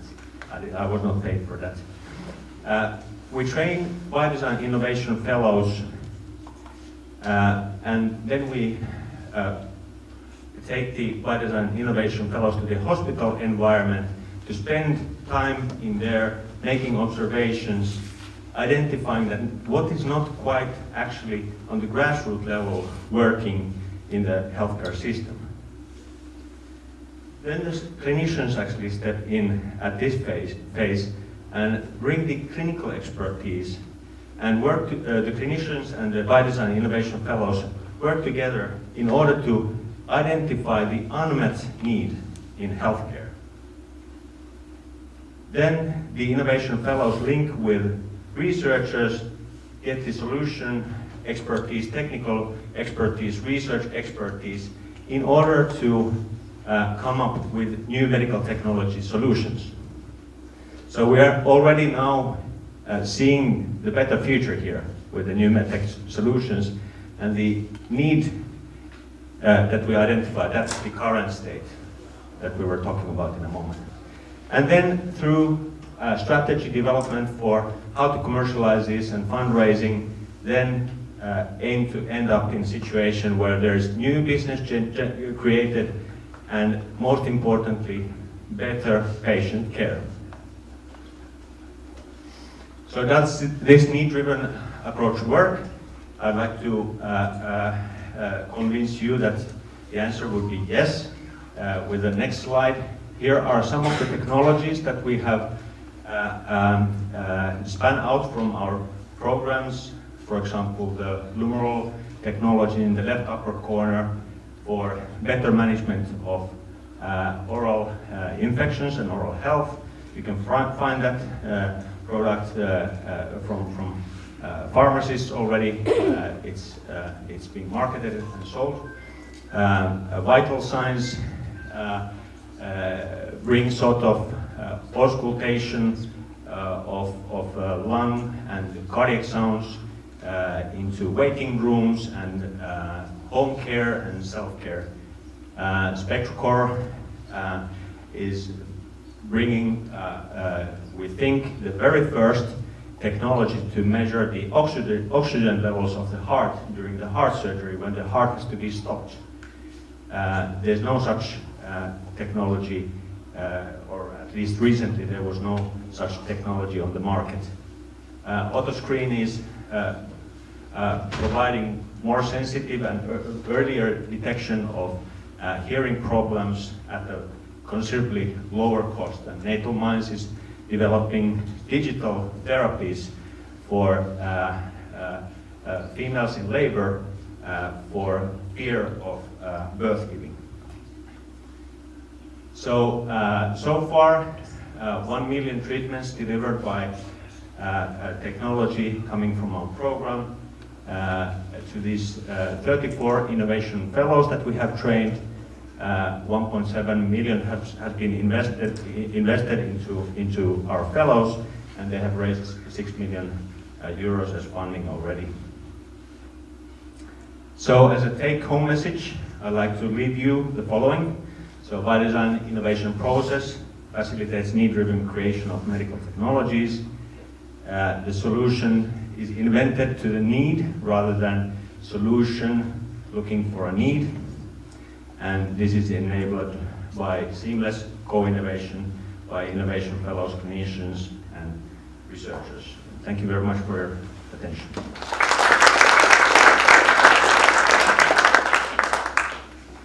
Okay, thank you. Then we have Ryouichi Nakatomi.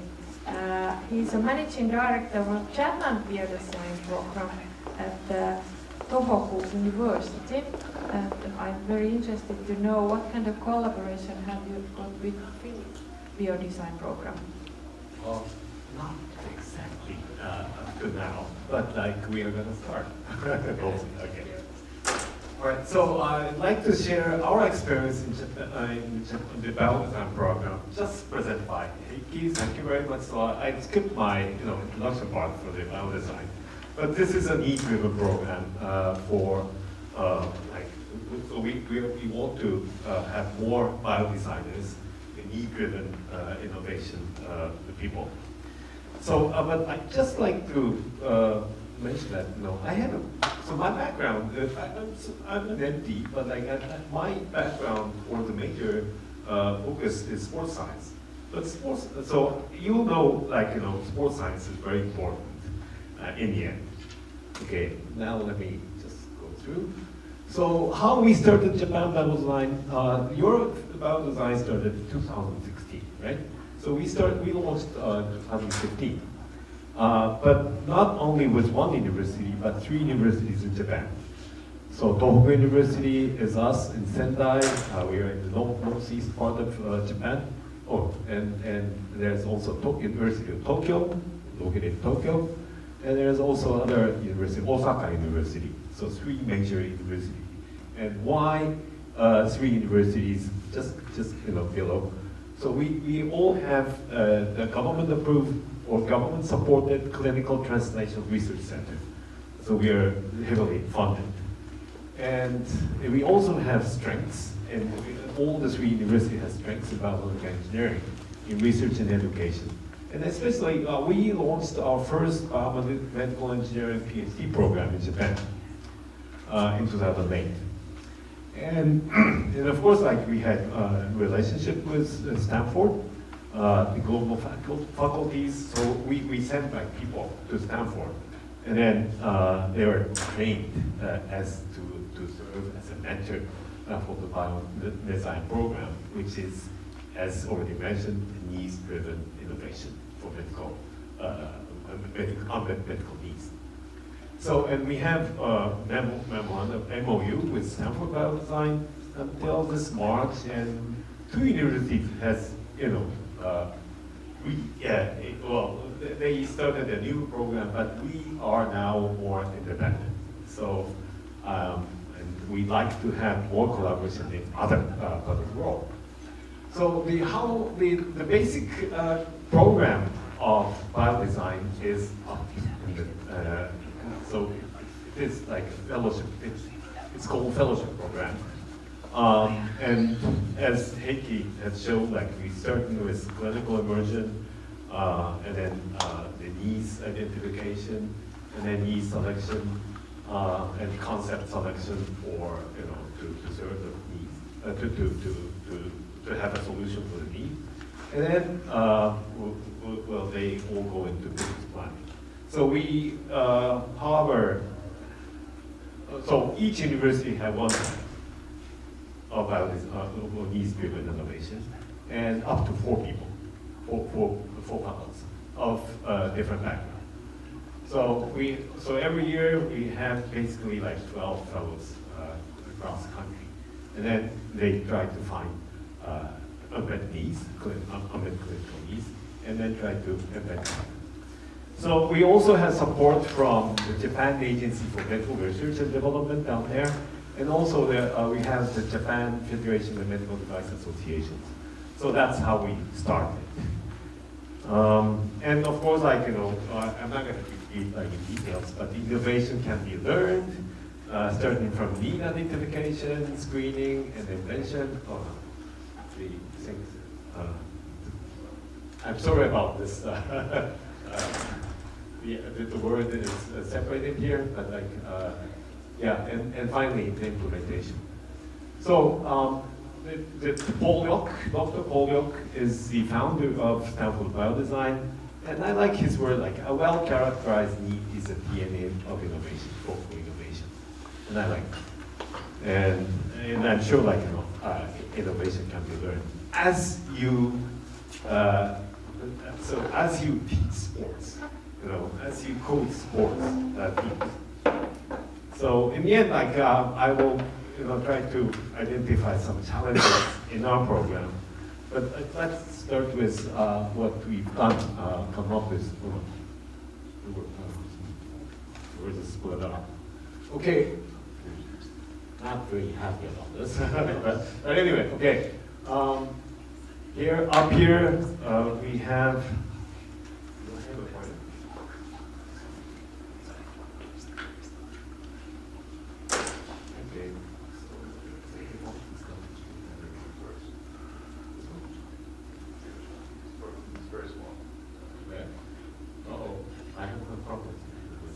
Okay, let's just, okay. In 2015, our Prime Minister, he's already passed away when he was killed, but visited Stanford in 2015, and I was with him. And then we had like a negotiation with Stanford people and launched the program in 2015 with 3 universities that I already mentioned. And we also have, in 2019, just before COVID-19, we launched our Japan Biodesign Society to have this needs-driven innovation across the country, not only 3 universities, but like gathering all the other universities interested in innovation. And we are organizing annual conferences, workshops, and our biodesign community is growing. Sorry about that, but like we have. We will organize workshops, to let people know about the new needs-driven medical device innovation, and we're involving more and more people. And they're like translated textbooks and annual meetings, as I mentioned. And as a result, like we have, so we educated almost like 100 people, and launching 28 projects, and among them we had we've been successful in launching 11 startups, and 5 projects are now under preparation, and 4 spin-out startups, and one licensing. And the amount of capital raised by the startups was, the figure is quite similar about with your finished file design, like this. So, but you know, we are also interested in, like, among the fellows, there are people, and our fellowship program is not a full fellowship program. As I wrote, it's a part-time. So people, like, the fellows belong to companies or university, academia, or even, like, you know, in public sectors, but they somehow, like, join the program and do the part-time job. And interestingly, like, those people from industry had launched an in-house ventures, and now the number is growing. It's like more and more. And we also launched in our PhD program design workshops for the master course students. And now they're going to industries and also from FDA equivalent in Japan, and then, you know, and they're playing different roles in the medical device innovation. Okay, and one of the companies RemoHab was the FFA by a big company called Airwater. You might not know, but like it's 2 years ago. And the other one, a very small one here. Okay, just next to the Airwater, you can read M-A-R-I, Mari.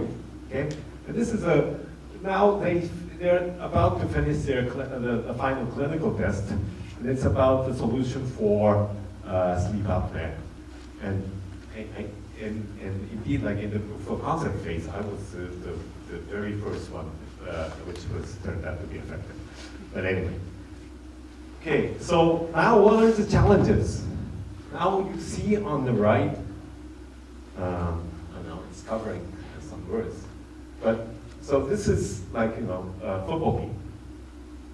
Okay, 4 players up, winger, center forward, winger, and in the midfield, the yellow, center midfield, center midfield. Okay, you have 3 midfielders, and also the defenders and the goalies. So this is exactly what we are facing, you know, well, for a successful team. Okay, the challenges. So we have applicants, but not too many.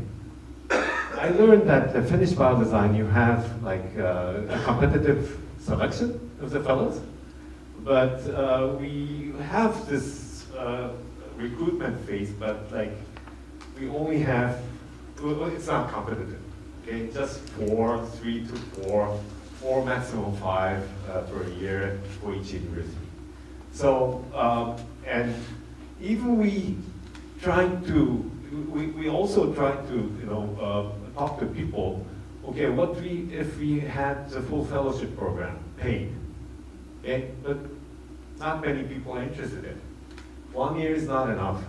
They need to have like money for living for more than 3 years. That's what they say, and that's impossible. So 1 year full support is not attractive enough in Japanese students or people.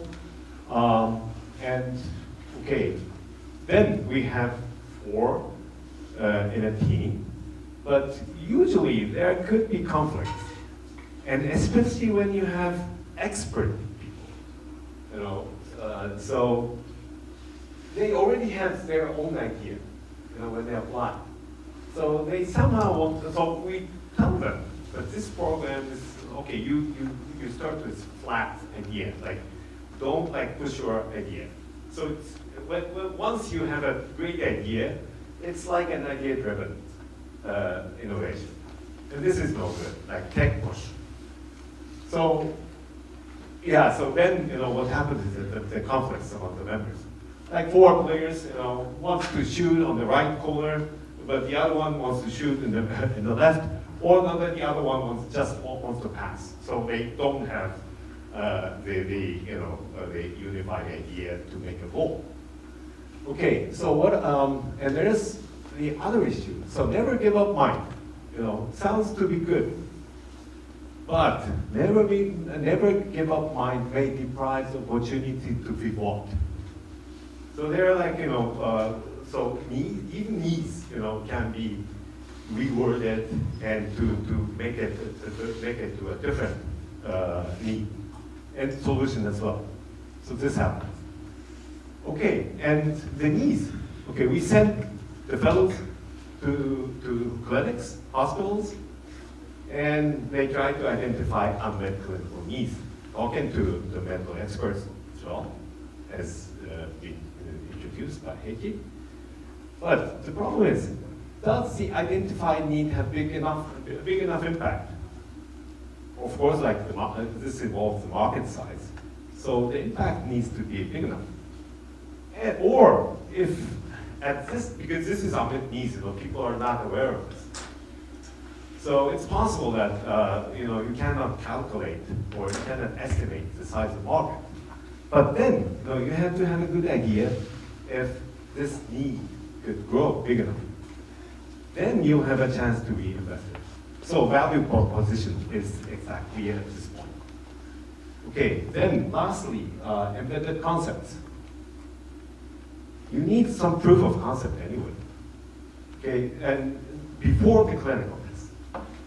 Otherwise, so for clinical tests, like you need an amount of money. But before that, you have to be able to prove that if it could work or not. Devices could be tested on animals or even cells. But at some stage you need like pathophysiological understanding of human experiments. But who does it? Who's going to prove it? Many also, in Japan, people are expecting people from academia to do the experiments, the testing. But many people are focusing on their main track and do not collaborate with us. So now, I'm at the stage of recruiting people who could collaborate at the proof of concept stage. So then, what's been told before with other speakers may go into business. So that's our challenge. So for future directions, we are like now, in our university, we are trying to expand more people, they expand the interest of people and this kind of need-driven innovation. So we organize workshops in different sectors of people, including like industry students and healthcare professionals and others. So yeah, that's been written here. And also like clinical emergent are focused on like university hospitals. But this is not a good idea because we have like specific clinical process and or advanced clinical steps in university hospitals, but not in local, which is not exactly the same in the local regional hospitals. Right. So and the needs database. Yeah, we are also thinking very similar, and eventually we'll try to, we can also try to show you. But like, as you know, like Japan, US, or European countries, we have different medical care system. So if you want to come to Japan, you need to be aware of how our system works. So please let me know, and then I'll be able to tell you what it is. Okay, so thank you very much. This is the end of my talk, and hopefully we can discuss about the challenges.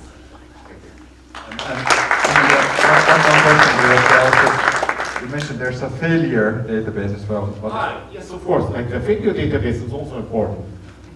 So, okay, why a particular startup didn't work? Okay, so what challenges did they face, and they could not come over. Now one of the issues, so several issues I've already talked about, the challenges. So we would like to highlight what could be the challenges that led to failure, and how could we serve it. Yeah, that's it. Thanks. Very good point. Okay. Our last panelist is Heikki Pitkänen. He's the CEO of Lean Entries, and I know Heikki, that you have mentioned many times regulatory strategies. Why is that needed?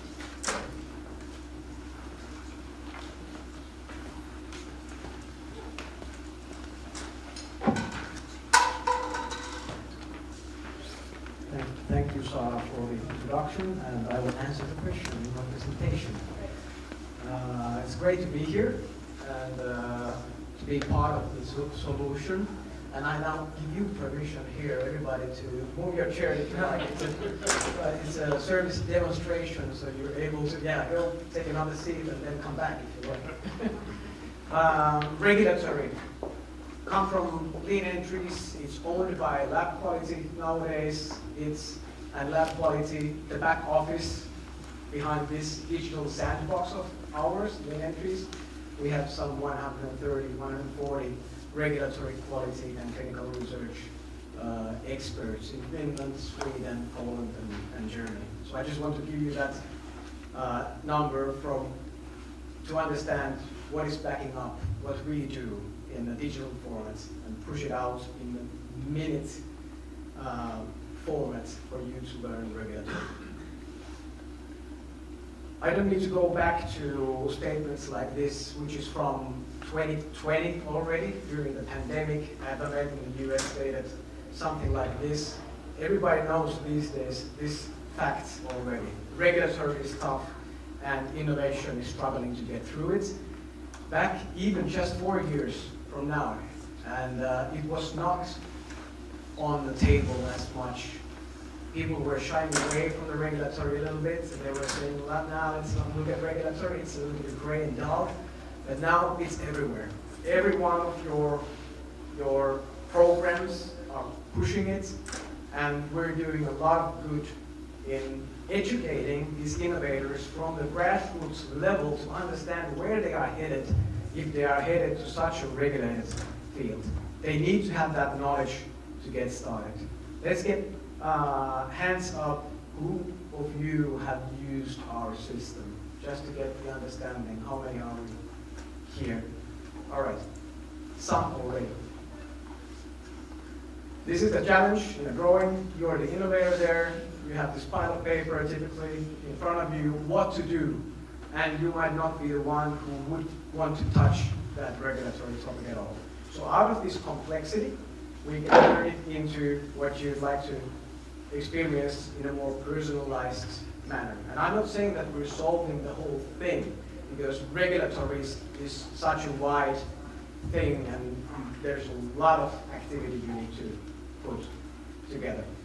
But we're telling you that you need to be educated, you need to understand the principles.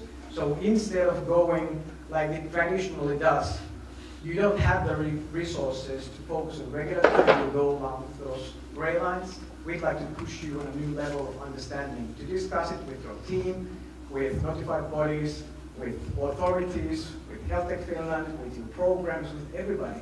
All of you would be on a new level of understanding, going through these tracks that I'm going to show, and also attending trainings, etc. that we also push out by Lab Quality.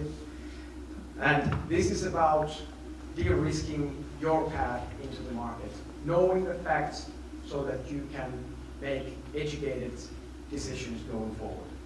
So let's move into the tools. And now this first one, it's a bit tiny, but I'm sure you see enough. This is something we 2-3 years back started designing together with the Danish Life Science Cluster. And I'm very happy to have Rasmus here as well, because he was one of the people I had met before already. So we got to moving forward with the Danish Life Science Cluster. And this is called the regulatory journey.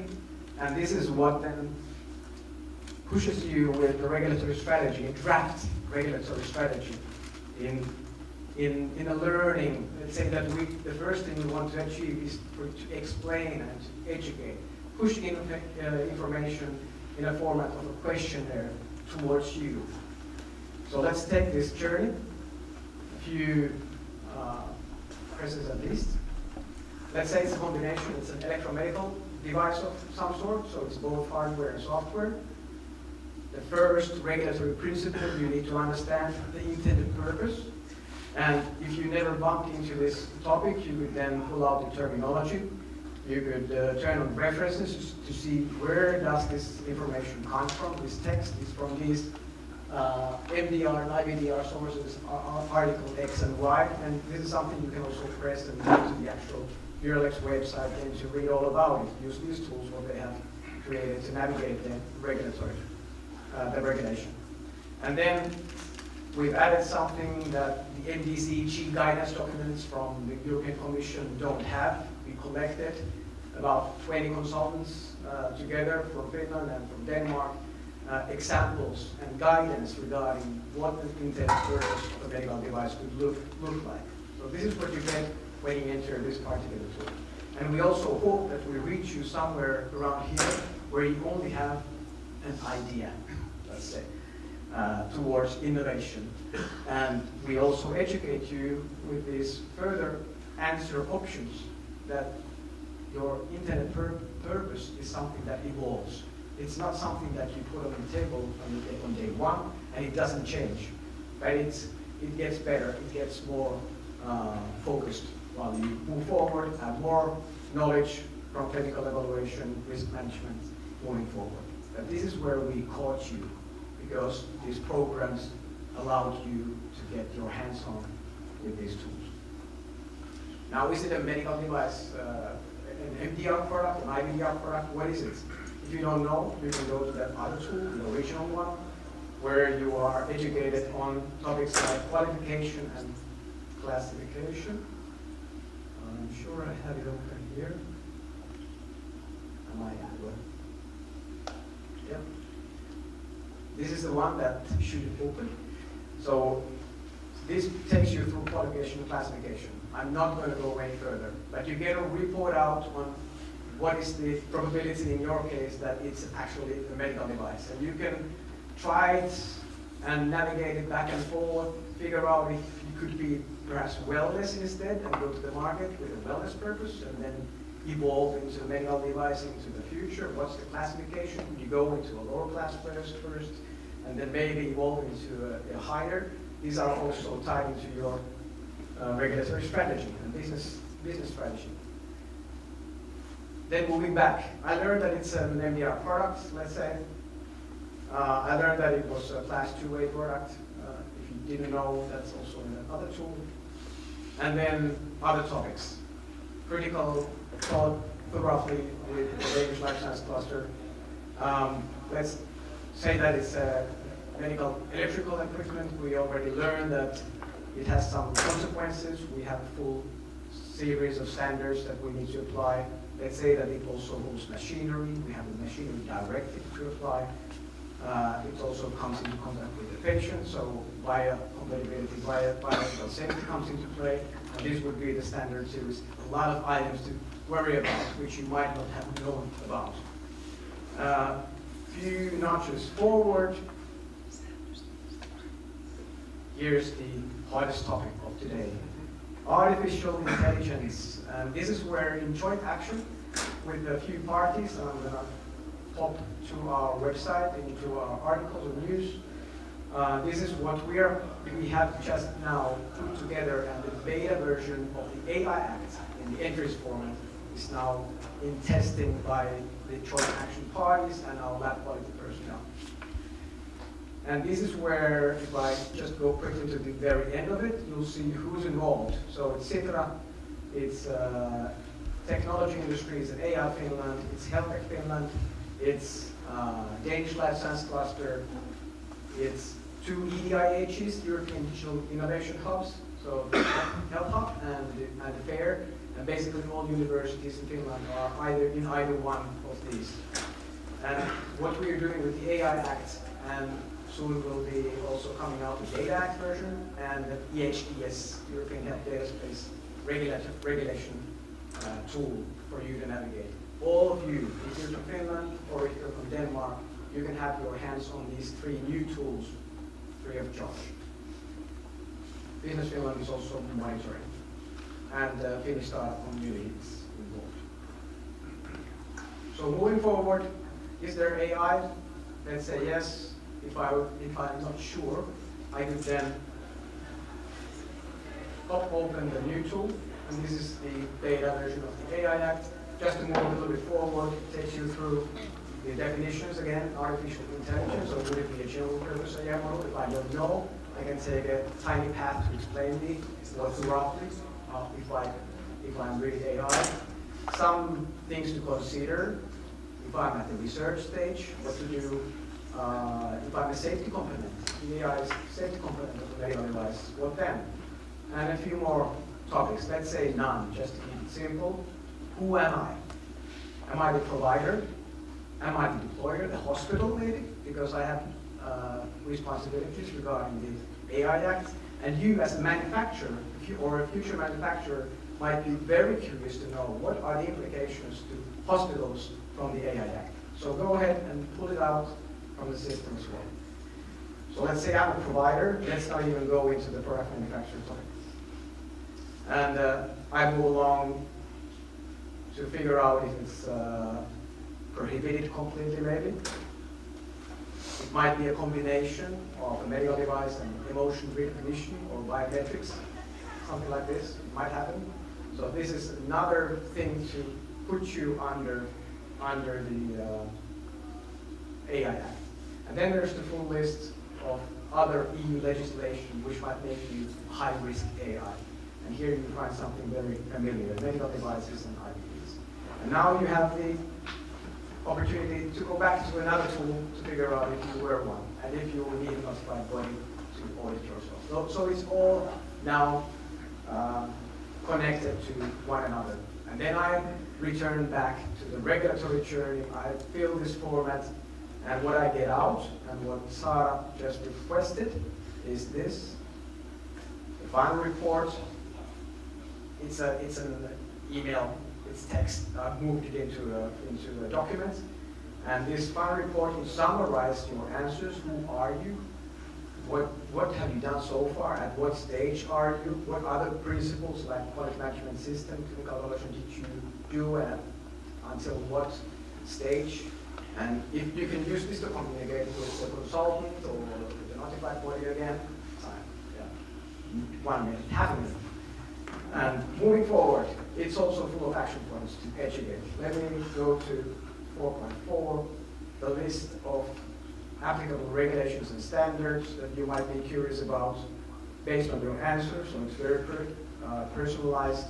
And then go to chapter 9, task time and cost estimates. So this is again what the Danish wanted to put here. We had a Dutch guidance to follow and compare these two. And if you click this, you would get your hands on a timeline figure that gives you the principle that it's not going to be half a year ever when you go to the investor, that it's going to be something different. It's years, and for such and such type of product, this even could be a little bit optimistic. But you get the idea and understanding what you need to do to get to the market, and the working day estimate roughly what is going to take from the regulatory people in your team. Just an idea. What is the money you need to pour into this particular line of work? And then we come back to our presentation and our aim. We want to put you on a new baseline of understanding and knowledge. And then you are free to go to whomever and continue work in whatever program. That's our target on the European level.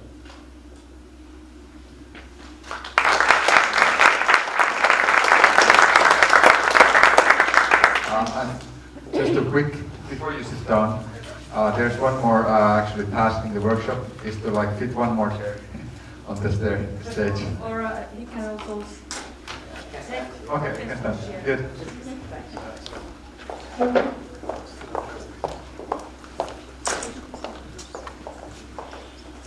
Okay, so excellent presentation.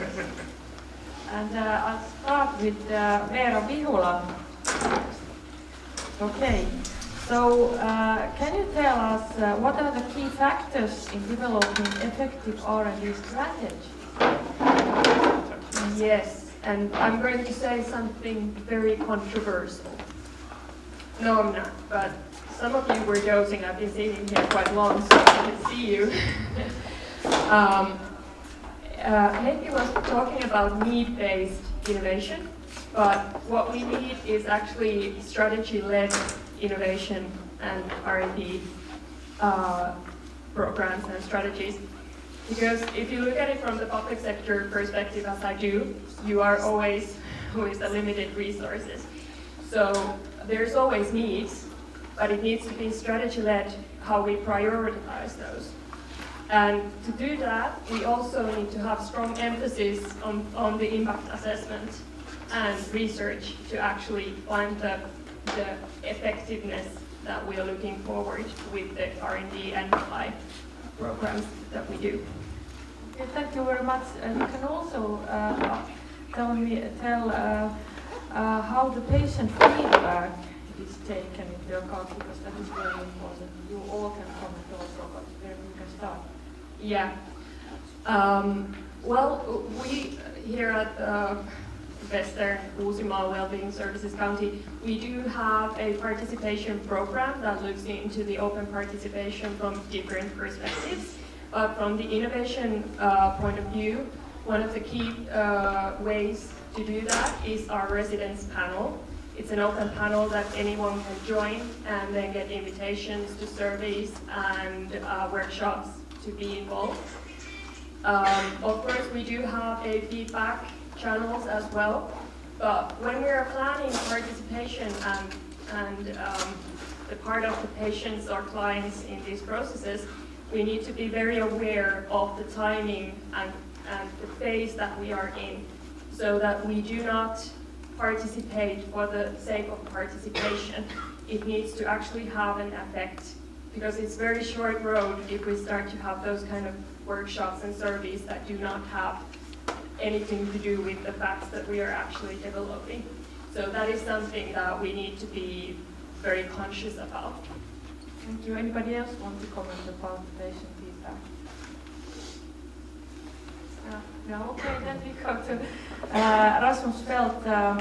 How does Beta Health support startups in navigating in the healthcare innovation landscape? Yeah, we do that in several ways, as I also explained in my short talk.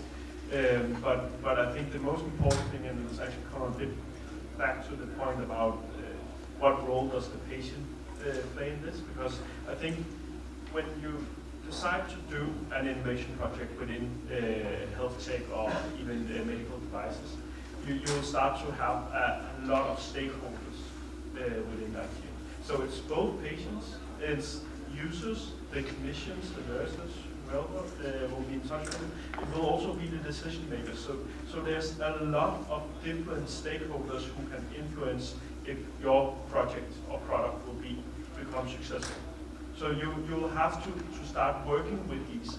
And I think one of the key points is that within healthcare, there's very, not so often, a single person who can say yes to your product, but there's a lot of person who gets the chance to say no.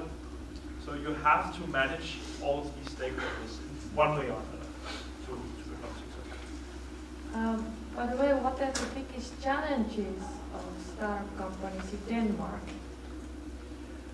The biggest challenges. Of course, I'll skip funding, because funding is always there, and that's always an issue to obtain enough funding. But I think working with these teams, as we do in Beta Health, it's also quite evident that the biggest problems may arise from within and not from the outside. So it's actually working closely with the teams and building this organization, which is key for them to excel and progress and accelerate their process. So it's, of course, you still need funding, you still need regulatory approval, but it's working closely together with these teams, understanding what are they, each and every one, getting out from this project. And I'm trained as a biomedical designer from the biodesign program in Denmark as well, and built my own company from that program. And it's so evident that the most important thing is that the ones you're building this together with, it's more than a marriage, it's more than having a kid together, it's really, well, getting back to how to actually act as humans together, and do you all gain from this project? Okay, very good lessons also here in Finland. Paul Storkki, what are the key metrics for assessing the operational impact of healthcare innovations? Well, that's a good question, but first I have to say that I got not one answer to my questions, and I have to say, lead entries, can you do the same for the health technology assessment or evaluation processes? Because that was exactly what I meant, that if you can find a standard solution for problems which all the companies face, so it may speed up the process, and that's very interesting. But related to that impact, as I finished my presentation, the value-based healthcare is now the megatrend in many countries in healthcare systems. So basically, you should somehow show how you can improve patient-relevant outcomes, or how can you decrease the costs related to care. Of course, depending on your solution, the patient experience or personal experience may also be relevant, but I think if you really can improve the value of the operations, that's the big thing at the moment. Okay, then Saija Stenroos, can you provide us an example of design-led innovation that improved healthcare delivery? I think there are multiple examples, but I take it from this product development. I think this is a typical situation when we are creating something. We fell in love with the ideas we have, and there is plenty of them. And it's difficult to choose the functionalities that you really that are really making the value, creating the value to the customer. And I think there has been the magic moments for us that we can use, like, for example, user research, and those functionalities that had to be chosen were the ones that truly led to this customer, lift up the customer's experience. And we eliminated the ones that maybe saved some money. Are there enough service designers in Finland? I must say that very seldom we heard presentations like you, and I think we should learn much more that kind of things. Thank you. I don't know if we have enough, but I think that's the main thing is to remember that when we are, I think you said it, technology is a great tool. We need to remember that, but it's in our hands, and together we can create something magic. Thank you.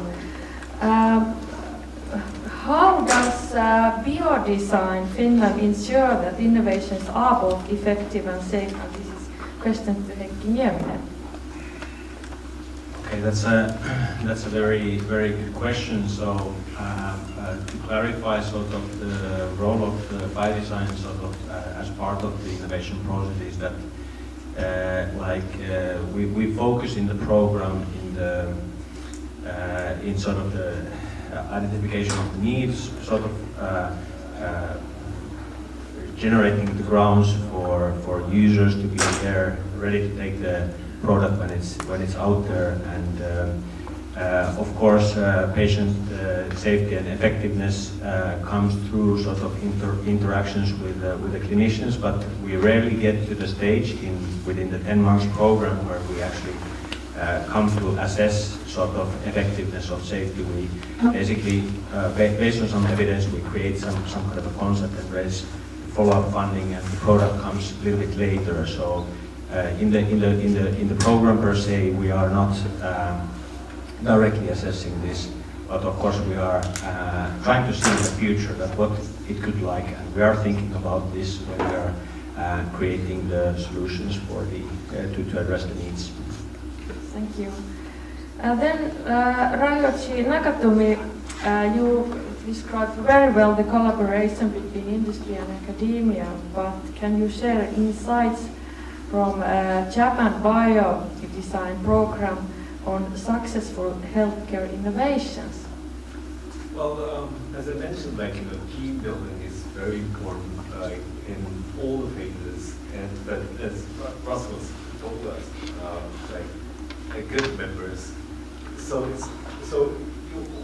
your question about the skills or the expertise, how people, the members are expertise, but more important is the human relationship, humanity, and as well as the team. So to have a good soccer team, you can win, but it's very similar in the designing thing. So we are now, so we are now able to tell this countrywide, and then and I'm sure we have better teams as our national football team is doing well among European teams. So the team building is the key, I think. Thank you. And also for industry, because they could also be a member.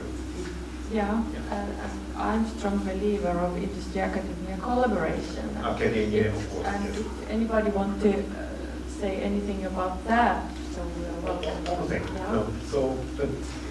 So being in a team, you have to understand each other. But so people with different backgrounds, need. So in the beginning, we need interpreters. So the words that we use for innovation, people understand innovation in different ways. So we have to understand each other, and occasionally we need interpretation. And for example, the tool that you provided for the regulatory affairs, this is also we need interpreters, and your tool is a perfect interpreter, I'm sure. So we need in different places we need interpreters. Could be a software, could be an application, could be a real person, but the ability. And of course we need the public sector like Veera's council. Yeah, exactly. Yeah. Okay, then we have Heikki here, our regulatory expert. So, what are the primary concerns when introducing new technologies in healthcare? We have met many companies, so what comes up? We have met plenty. That's true. And I think the main thing we need to focus on is to give the knowledge at the early stage. I'd like to repeat that fact. Because if they get too far ahead with technology that they usually focus on very strongly, that's where they might grow a little bit twisted. They might need to redesign their software. And those hurdles, we've seen too many of them already in the past. So that's what I would like to give to everyone, to really get the basics right. And it's not only regulatory, there are many, many principles that you need to apply. With better reimbursement, tech company Max Insights, that is a Dutch-German startup in our kind of the same realm. Go and reach out to them. They might be able to speed up your reimbursement hurdles. So it's also what Sitra and technology industries are doing now. They are putting together RegTechs.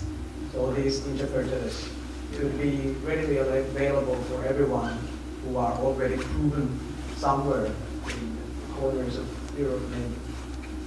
And this is very important thing to academia as well, because we have seen, for example, that in academia some clinical research have been made, and it's not approved in the regulatory process, so companies have made them again.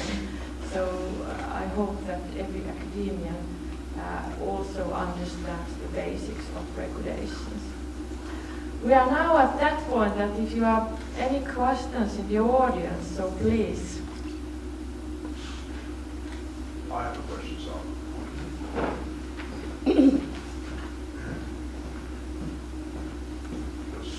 So, question for the panel. Do you see that generative AI is compressing the time and the costs of your projects?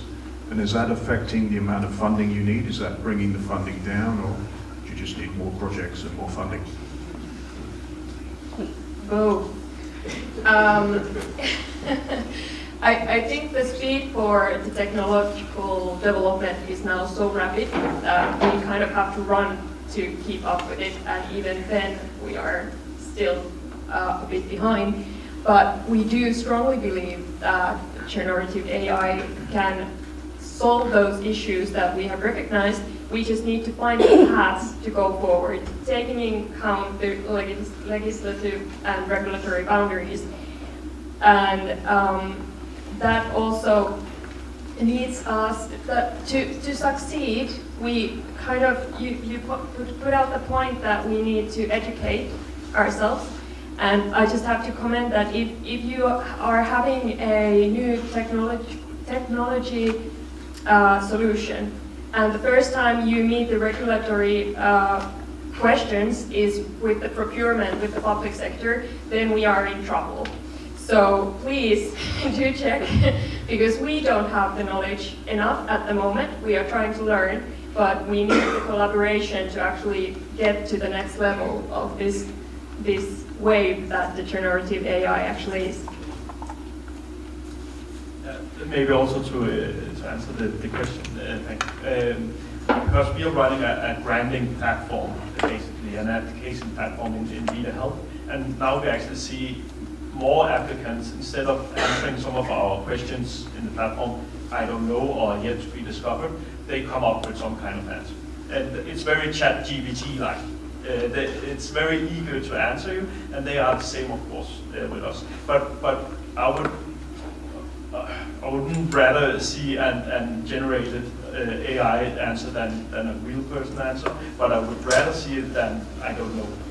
Because then at least they had the idea to use some kind of tool to educate them just a tiny bit on the differences between a business case and a business model, or whatever it can be.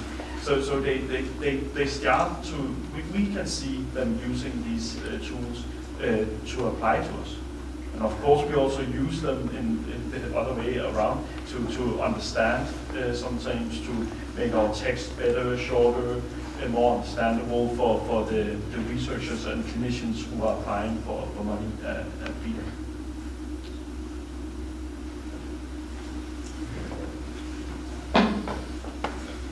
I have a question for the panelists. After struggling almost 2 years with the regulation of stuff, how long do you estimate that EU can keep the world's tightest regulation compared to US or any other country we've seen or heard? Because it is in practice a real hurdle for a startup, and everybody says this, but it seems that there is no learning from the EU. But how do you see this? Because it's a practical problem. Right up your alley. I get the honors, thank you. Regulations are not going to be less, but there's going to be more. As much as they speak about it, the European Commission, as much as Draghi writes it in his report, the engine has been built in a way that it creates more regulations. So we're mapping it out, and it's going to be just a growing problem. And if you think of health tech, there's nothing really dramatically new in the MDR compared to the MDD. You need to produce safe products. You need to put them on the market in an orderly way. It's that the management, the assessments, everything has been brought on a new level, and that's causing a lot of slowdowns. And classifications have been turned upside down to the rest of the world regarding software. We really don't want it, but we have major hurdles to turn that back to what it was with the MDD times. So it's not gonna change in the next 5 years, I'm sorry. And I understand you might have the urge to go to the US or other countries perhaps to start your business. It's It's really logical, and that is causing now pressure at the European Commission. So keep on doing it. You're doing your job. We're going to change the regulatory eventually. And we are a lobbying organization, and we talk a lot about that. And actually, we are collecting from our members the problems they have right now. Next week, we will send a message and ask those. Lean entries tool is very good. We talked with FIMEA that one thing should be asked only once, even it's mentioned in many articles. We talk about to Business Finland, and some documents could be made part of those funded projects. We are also collaborating with technology industries. They have very strong lobbying organization also in Brussels. We are a member of COSIR. Medtech Europe is active. COSIR have, by the way, calculated that Artificial Intelligence Act will increase 30% of the regulatory costs. So that really is a problem. Digital Europe is also lobbying about things. So the problem is very well known, and we hope that there will be some kind of help to companies or some good ways so that companies and other organizations could handle those difficult things. So if I just can add, because it's not only the startups who are struggling with the regulatory framework in the EU, we also have major players saying the same thing. And one of them, which were quite open about it, was Johnson & Johnson. They said it's not a question anymore if it should be EU or US first. It's definitely US first. It's a question now if it's EU or Asia as second or third. So this regulatory framework is really changing the landscape of what our patients will be able to have as medical devices, and it's terrible. So definitely we need to continue to put pressure, but we should also remember that we have put in this framework because we had issues with the patient safety. So it's for the patient's own good, but it should not be as strict, so we are missing out on great innovations for our patients' sake. Okay, maybe we'll end up this panel, but not so in sad things. I give you all a possibility to give the take-home message where I can start, and then we go to all of you. Be brave. Just do it. Start and then figure out. I think it's not as important where you start as where you end up. So it's just leaning into the journey and figuring out on the way. Yeah, I really believe medtech or health tech is the hope for Finland. So it's the most rapidly growing export field industry, and we should keep on going.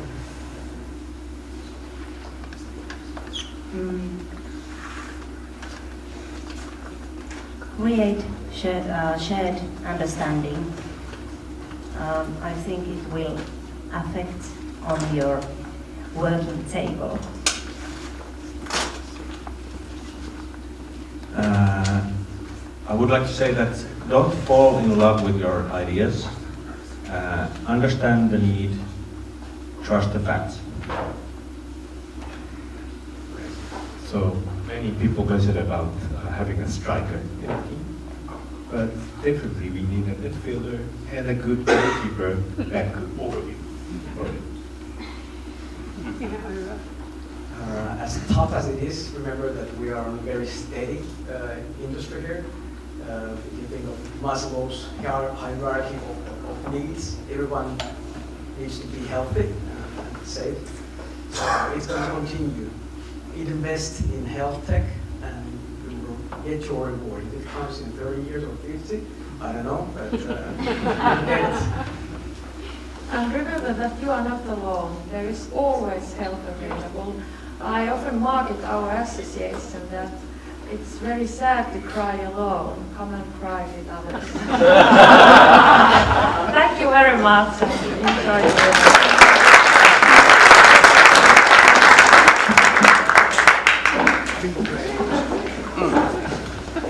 Thank you, Sara, and thank you for the panel for the excellent discussion.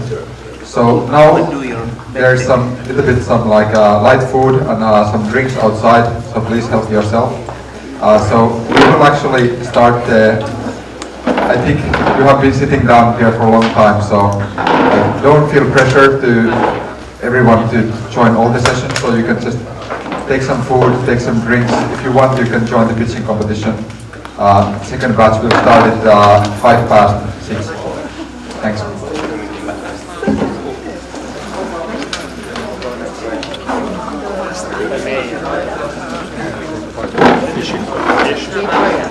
What?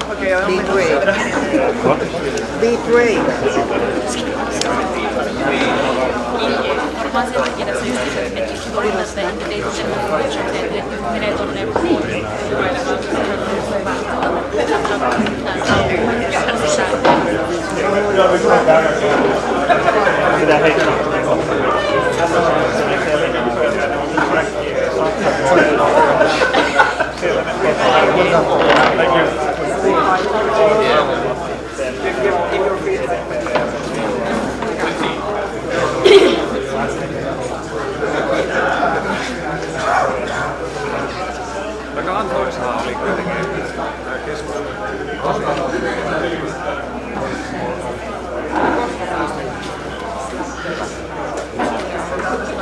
tämä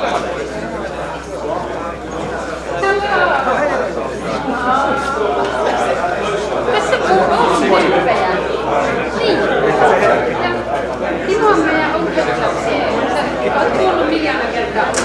Olen. Niin, Timo on sitten.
Hi, nice to meet you.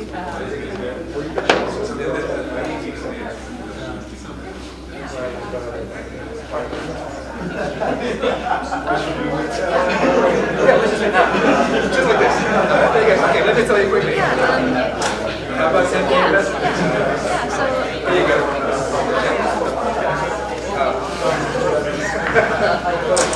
And then later today, special announcement.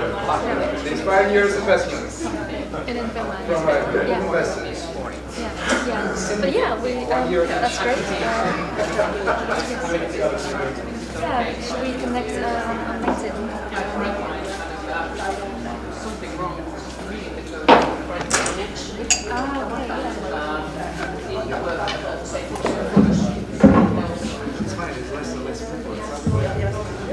Yes, we will. Right, get ready.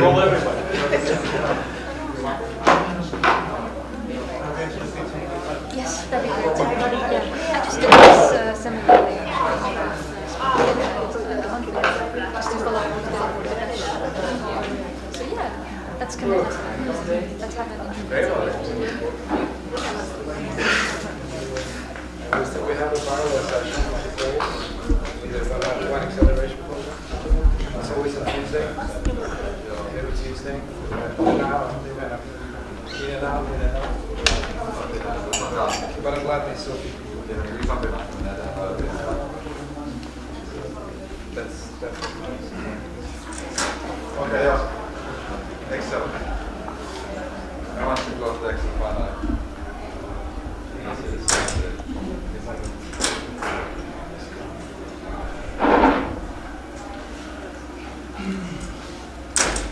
Okay, time to continue the pitches. So next is Kai Kronström from the Bihar. So Kai, floor is yours. Hi, EpiHeart is enabling cardiac cell therapy in surgery.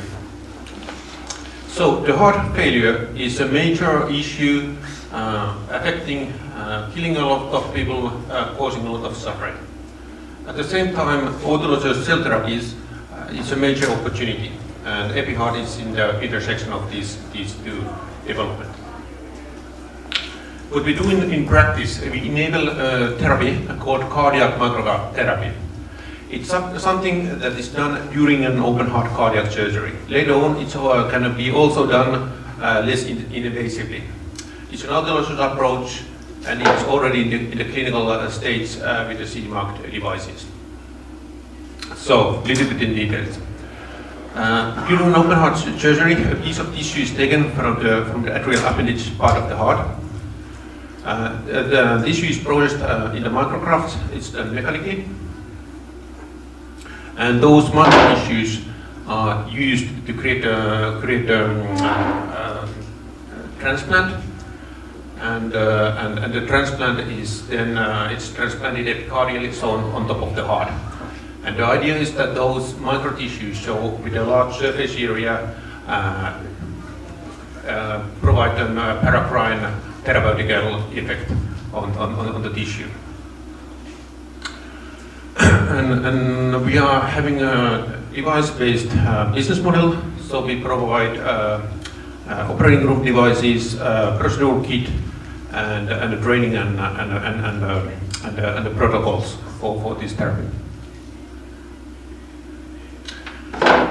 And where we are at the moment, the preclinical work has proven the good efficacy and the safety. The first in human studies have been completed and published in 2 cohorts. So in the coronary bypass grafting surgery and the LVAD ventricular assisting device as a case study. And first efficacy study has started. We need further funding to complete the efficacy studies. And in addition to that, so it will be a very good business assuming the good efficacy. But regardless of the efficacy in this purely autologous approach, we also are doing research with the universities to explore opportunity where those micro tissues are further modified during the surgery. And microRNA is the one approach, really what the cardio did in the so interfering RNAs. Thank you. The time is up. Yes.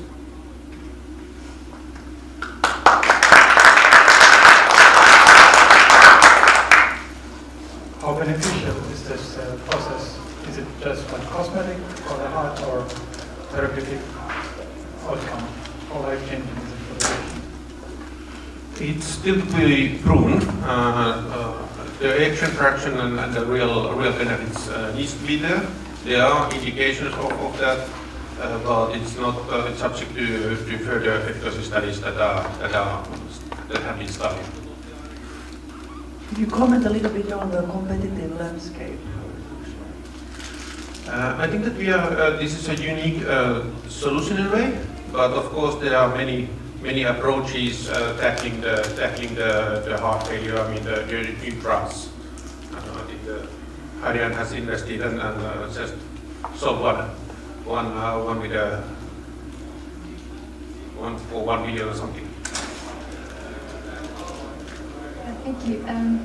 So there have been many failures in narcotic cell therapy for heart failure.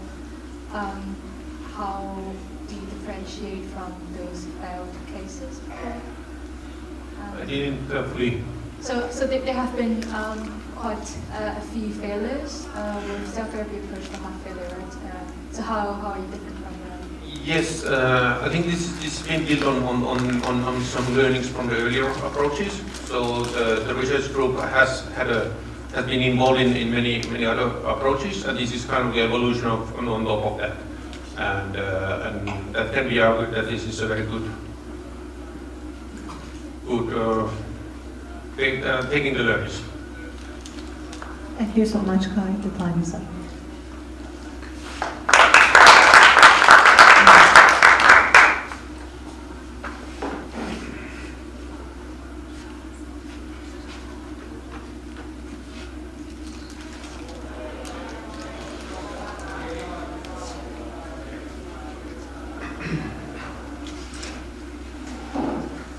So let me tell you about 3 gentlemen, Mr. 1, Mr. 2, and Mr. 3, all very real despite their artificial names. Mr. 1 has had a long, successful career, but over time his hearing deteriorates. Eventually he's unable to communicate with his family on the phone, and his world shrinks. This happens to millions, and I'm sure you could all think of somebody right now. I'm Wycliffe from Otos, and we're integrating hearing care into primary care to ensure early detection and intervention and to prevent the isolation that comes with hearing loss. But we're not just addressing a problem, we are creating an exciting new future for hearing health. Now, just last month, I was at a live performance, and the only person still up for drinks afterwards, Mr. 2, an elderly gentleman with hearing aids, fully engaged, enjoying life. That's the difference hearing healthcare can make. We founded Otos because early detection is rare, and actionable early referrals are even more rare. And during early usability trials already, we identified hearing loss in Mr. 3, a healthy individual, had no idea he had hearing loss. And the truth is, we're all losing our hearing as we age and are exposed to noise. It's inevitable. By 2050, 1 in 4 people have hearing loss, 80% go undiagnosed, but there's an exciting part. We can do something to change that. By detecting hearing loss early, we can prevent it from impacting lives and relationships. Otos integrates hearing care into primary care with a tool that combines otoscopy and automated audiometry to streamline workflows and increase patient throughput. It's about empowering clinicians to act early. And our results, our device delivers gold standard level results, allowing doctors to diagnose multiple patients in minutes instead of 1 patient per hour. While devices like AirPods now offers that basic hearing tests, it's not enough. Otos integrates hearing care into primary care where it belongs, so we can catch problems early as part of a holistic health assessment. And our hardware-enabled software as a service opens a growing market, reducing customer acquisition costs for specialized care while speeding up diagnosis. So we're building a future where hearing care is accessible and standard, where every clinic catches hearing loss early and no one has to face the isolation that comes with silence. Join us in making it a reality.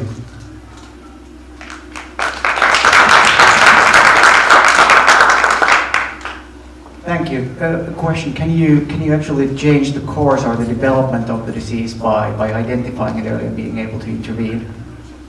Yes, so by acting early, we're actually going to be increasing the adoption rate. So there was a study done by just even having a simple prompt with the doctor to have patients have their hearing aids or hearing tested when they're 50. So they adopted hearing aids on average 4 years earlier, and the retention rate later down the line was 10 times compared to those people who did not have their diagnosis early. So it makes a difference. What value added do you bring as compared to the competitors? So what we do is we're going to be bringing it much earlier, and we're going to be putting it into primary care. So when you look at the diagnostics of patients within primary care, hearing is generally left out of the assessment. There is no time to do hearing tests. Primary care is not incentivized to do any hearing testing. So what we're doing by the business model we're creating, we're actually incentivizing primary care to be able to do hearing testing. By installing our system, they'll actually be making about 25K revenue per system. And that's going to be incentivizing them to do that. Also, they'll be able to use the hearing testing results within their own clinical evaluations. And while they're doing this, we're having patients coming in earlier So they're coming in about 10 years earlier on average, and we're trying to 5x the number of patients getting into hearing care. And at the same time, audiologists are having a really, really high customer acquisition cost. $200 is going to be the low end and going up from there. And we can almost reduce that to be about $20 per patient for customer acquisition cost in specialized care. So there's really incentive over there on the primary care side. They can make profits on it. And on the specialized care side, they're able to really lower the customer acquisition cost and multiply the number of patients they have. And the time they would be using for free tests, they're actually doing more productive billable work. Thank you so much. The time is up. Thanks.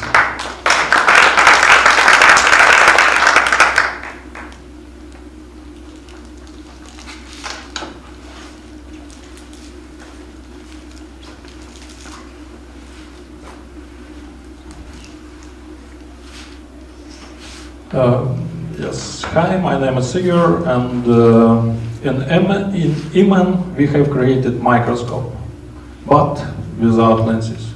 So, but first to the problem. Laboratory analysis and observations are expensive. Why are they expensive? They are expensive because of the requirement of highly educated personnel and the hardware, microscope itself.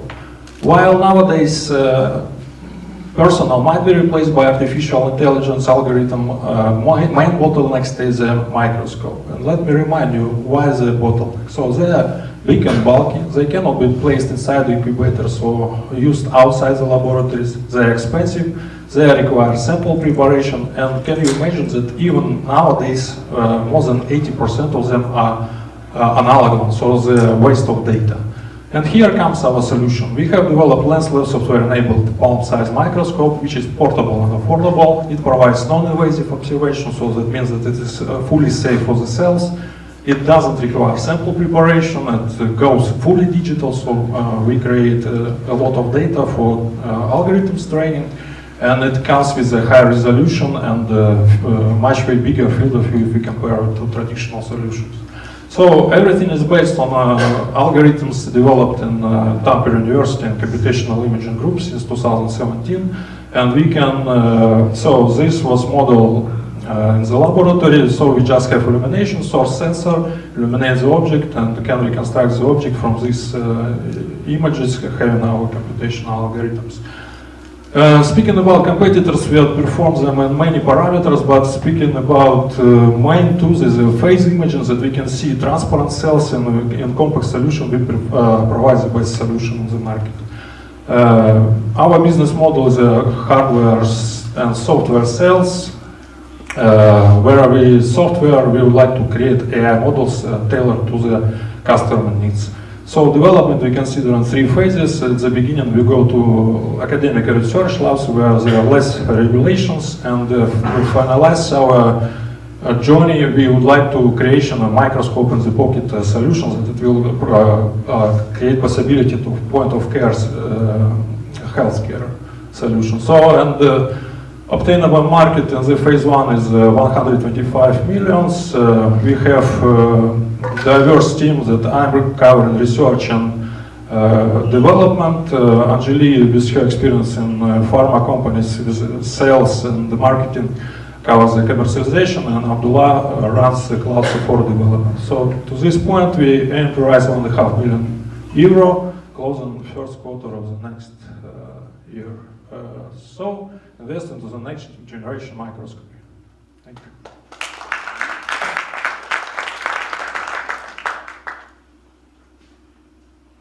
Could you reiterate what's the main value add compared to existing solutions?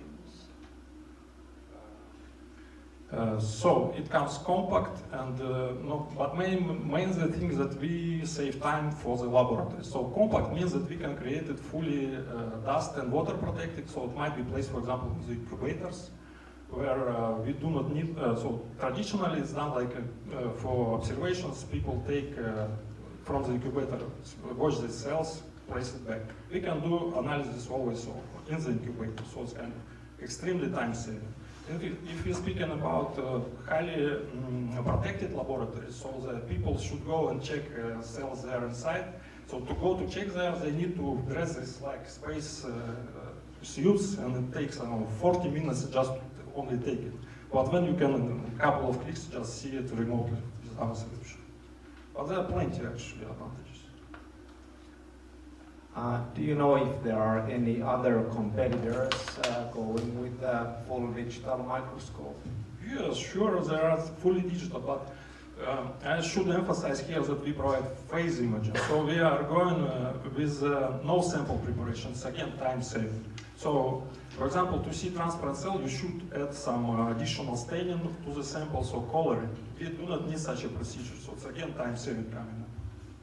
So, but there is a digital solutions for sure, yeah.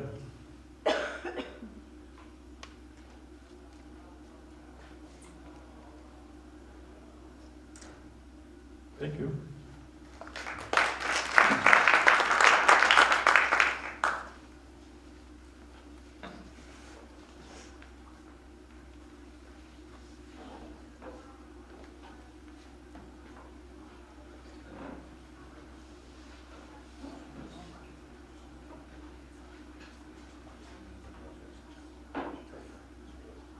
Good evening, I'm Tuomas Krokkas from Sippo Medical Devices.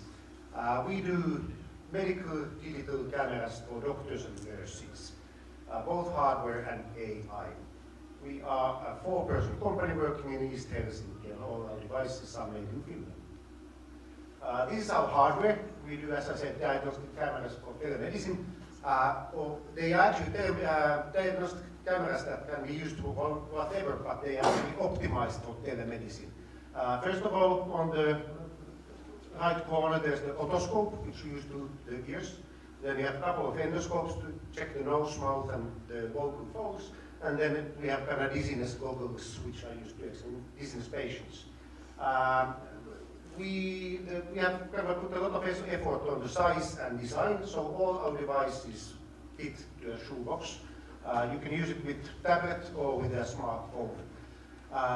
As I said, the users are both nurses and doctors. We got the otoscope to the market a year ago. The endoscopes and the dizziness goggles got the license, kind of approval this August. So far we sold devices to 8 different countries, and this year's sales will be more than €100,000. Right in the beginning we decided that we're not going to be just hardware, we wanted to do AI. We have a collection of 3,000 ear images which has been validated by 7 different specialists. And we've created an AI to be used with the otoscope. At the moment, our sensitivity, the AI is used for screening. It doesn't give a diagnosis.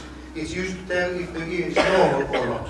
And the whole idea is that the ears can be checked by nurse or actually any trained personnel, and only the abnormal ears are then checked by the doctor, because it doesn't give the diagnosis. At the moment, with our own series, the sensitivity for abnormal ears is 96%, which is far better than any doctor in any of the publications published so far. You have a minute left. That's enough. Better diagnostics, as I said, abnormal ears to doctors, saves work, time and money, and the business model is pay-per-analysis. I'm here begging for money. We need money for the AI. It's kind of paperwork is almost done, so we just need the 150K to get the regulation started. If you want to check your ears, come to the booth. We can check it with AI.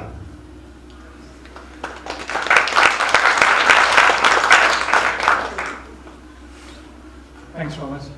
If your key product is the software side, they don't get it while you're getting into hardware. Why don't you keep your burn rate low? Why don't you just focus on your AI product? I guess it's my fault and my love of hardware. I'm a doctor, I'm an ENT doctor. I've been doing clinical work for 25 years, of which 20 years in Helsinki University Hospital. And honestly said, there are no good hardware for these purposes. Hardware for doctors is expensive, difficult, not suitable for what it should be done. You can come and look at our table and you see why this is better than anything on the market. So I strongly believe in also our hardware, which is shown kind of with 4 persons. We sold it to more than 8 countries, so it can't be bad. AI is most likely going to be our kind of APR and our kind of value maker.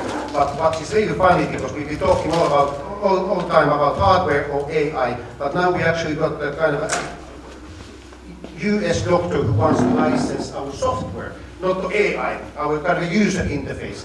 So I'm a bit kind of now mixed up that is this a software company, hardware company, or AI company, and I don't know. Time will show. How about the disinfection of the equipment? It's easily done and normally done? Yeah, it's easily and normally done. You can't autoclave them because they are cameras, but we use Tristel, which is kind of commonly used in European centers and US centers, or then you can just wipe them with 70% alcohol, or you can even use UV light. We have done tests with Tristel, which is a company doing the cleaning, and then also with a UV company from Netherlands. So I believe that's going to be the future, that you don't spend time wiping instruments, you put them on a UV chamber, and that's it. And as I said, we have that only for the time.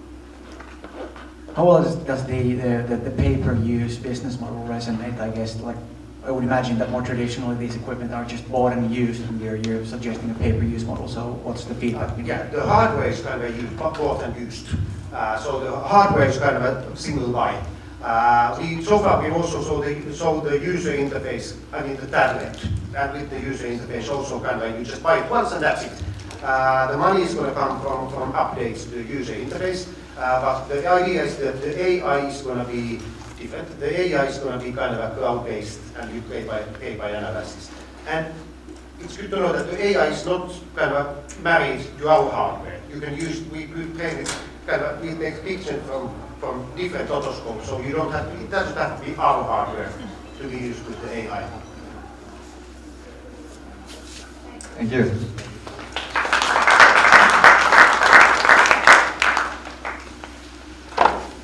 Okay, next, Vital Signs. Thank you. Tapio from Vital Signs. And I don't know how many of you were at the very first presentation opening this whole event. And there was already motivation that healthcare is in crisis. We need more healthcare professionals, and we need technology to solve that. And Vital Signs is doing exactly that. If you take an example of GP visit, a very short time window during which they need to examine you, question you, do the diagnosis, figure out what is the treatment, communicate that to you, and then document all that manually with the keyboard. And there we come with the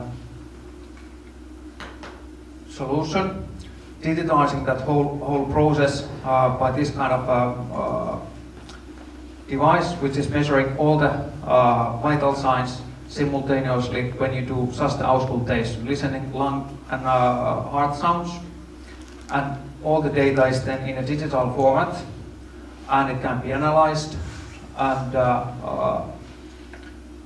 this will be saving time and improving the quality of every visit at the GP. If we have this device in the hands of nurses, they are saving time also in practice, meaning that in Europe it would be equivalent of having 500,000 nurses more, and that's not a small thing. And that's just two of the multiple different use cases where we can apply this device. We are offering this with the service model, and we are looking at actually surprisingly fast break-even for MedTech device. This has been by design product, so there's a need already, but we have been giving a laser focus on the end user need with surveys and constant dialogue with the end users. There's a competition, but we have such a measurement array which is nowhere with the competition available, and we are really solving a process problem, not just selling a gadget. We have a rockstar team with the perfect balance of business acumen, domain knowledge, and technology knowledge to take medical devices to the market. And we have a round open, closing soon. We have several investors logged in, but if you have some extra money in your pocket, please come and pull my sleeve at the end of the session. Thank you.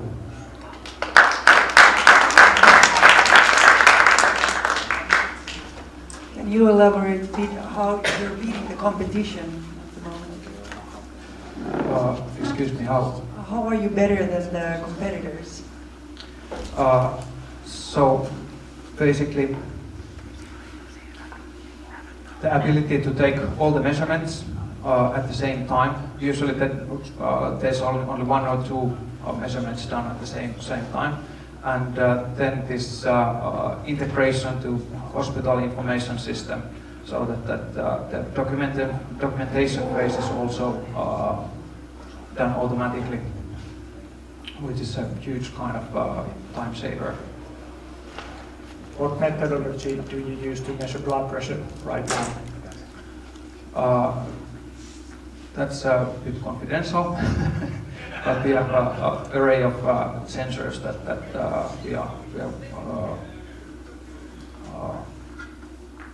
combining to do that measurement, and it's still work in progress, but it's very promising. And what is needed from the product side? Is it a ready product yet, or do you have? So we have this kind of fully working prototype, and with the financing we are looking now, we are taking it into the actual product that can be certified then.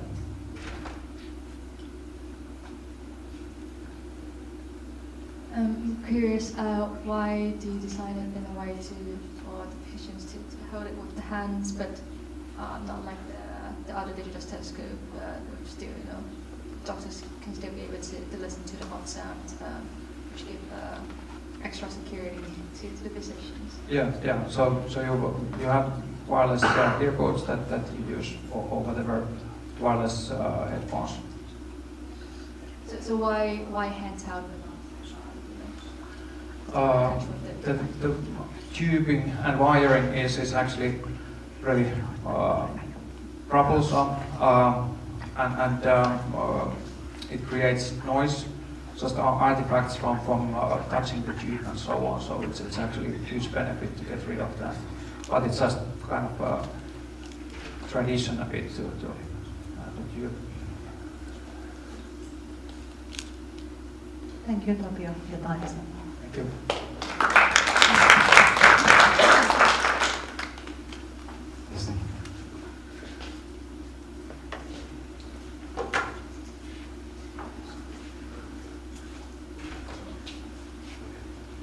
So imagine this.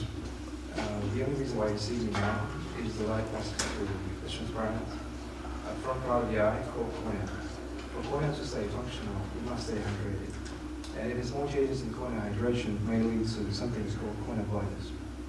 I'm Anton. I'm here talking to you today about fighting cornea blindness, possibly together. Cornea blindness is the fourth main reason of eyesight loss.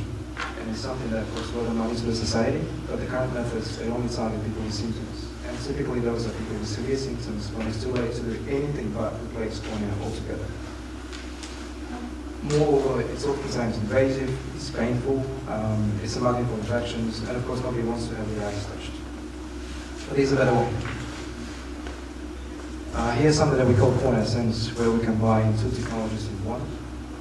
So there's OCT, optical coherence tomography, which is something that's been around for a while. It's a gold standard for measuring cornea thickness, but it's a secondary trade. We couple it with terahertz illumination, therefore allowing measuring not just cornea thickness, but also cornea hydration, which is the key. It's a patented technology originated from Aalto University, our home lab. And on the picture you see one of the prototypes. We're finalizing it now to make it ready for human trials, for piloting human trials next year. We have the capital team to take it to the market. We have the business knowledge. We have the technology knowledge. About the main people here, 3 of us. We also get support from Aalto University. We're part of a SPARK program.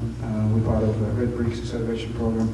Of course, we have a steering committee with a number of clinicians in the team, as well as people with industrial knowledge. The market opportunity for this technology is pretty substantial. So the market size as of 2023 is about 1 billion. And there's 3 scenarios that we're now considering. So we're now getting the numbers, and if I get to the stage tomorrow, then I'll tell you more about the numbers behind each scenario. Yes. In terms of competitive analysis, I'm not lying, so it is plenty of competition, but there's no direct competition. So all of these methods here, they do exist, some of them invasive, some of them not. OCT is the gold standard now, but it can only measure cornea thickness, not hydration. So we combine the 2 together, meaning that we can get cornea thickness as well as cornea hydration in one instrument. We're now looking for 1.5 million, which will be ready, which will be spent wisely on different activities. And we're now looking for people from organizations like yours here. Of course, we need to be people that we can be trusted. We can be looking for people who can trust us. So in the long run, we may be acquired by one of the large OCT companies such as Zeiss or Topcon, and those ones have a long history of growing by acquisitions. So come join us. Thank you.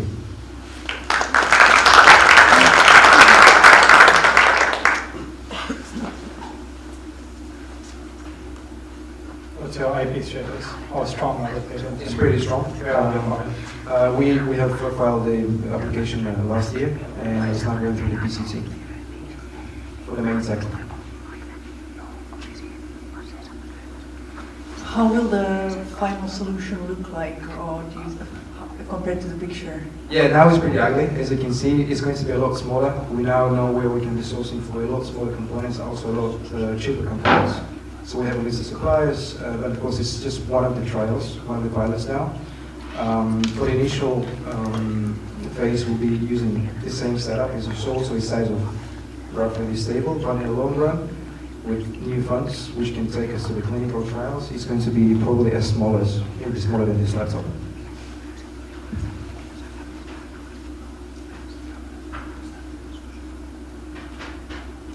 Thank you.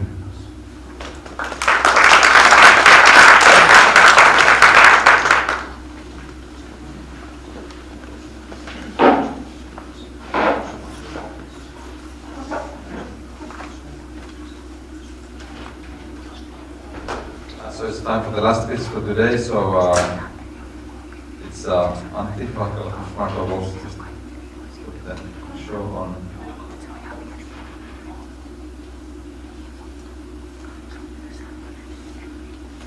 Okay, go ahead, Antti.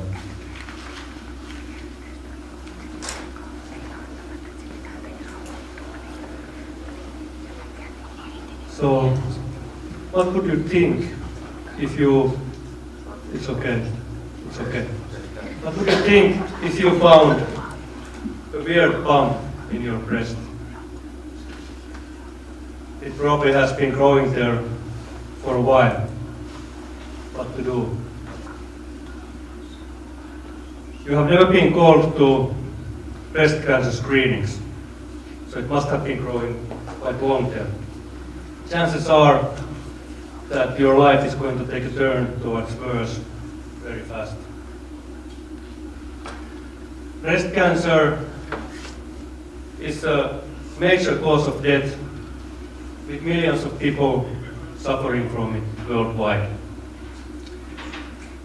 The conventional techniques to diagnose breast cancer do not work very well with the younger population, and that's because with younger people, the breast tissue is denser.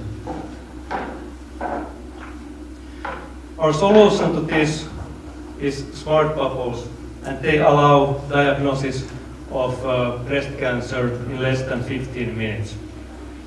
And our solution also works on younger patient population. Our target market is under 40 years old women. However, our product also works on older people.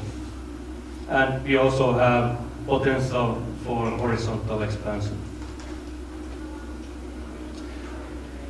Smart bubbles are injectable ultrasound contrast agents that home to the target cancer when injected. The product is a medicinal product, and thus the regulatory pathway is similar to pharmaceutical products. Smart bubbles have plenty of advantages compared to conventional diagnostics methods.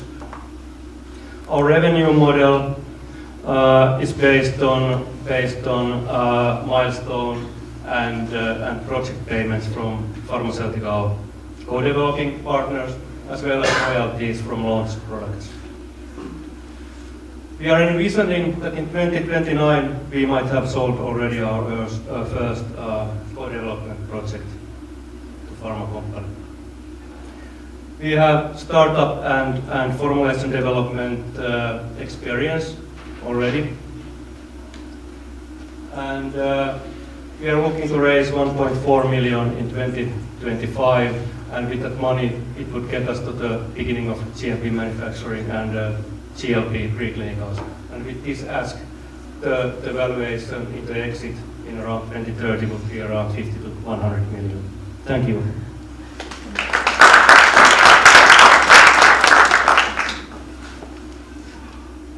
In this case, do you rely a lot on a pharmaceutical partner for the targeting antibodies, or this is also an asset you own?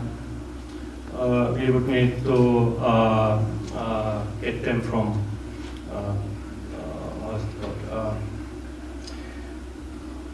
supplier. So can you elaborate, what is the use case? Is it like nationwide screening or a solution for those who are concerned if they have breast cancer, or? The latter. We cannot talk about nationwide breast cancer screenings at this point, but that would obviously be the long-term aim. So we would be talking about cancer clinics, for example, or private cancer clinics at the first stage.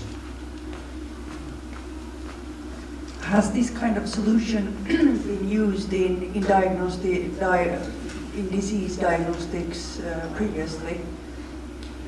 Microbubbles are being used, non-targeted ones, to see the blood circulation, for example, cardiac issues. Targeted bubbles, an Italian company called Bracco is developing targeted bubbles as well, but they have some problems there. So, yeah.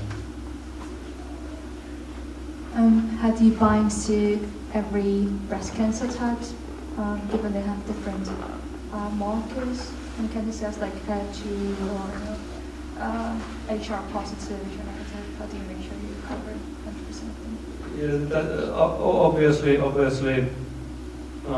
the thing is that our targeting antibodies are attached with click chemistry, so that means that we can easily change the formulation, and it is like let's say breast cancer type specific. So type changes, we would need to change the formulation and go through all the experiments.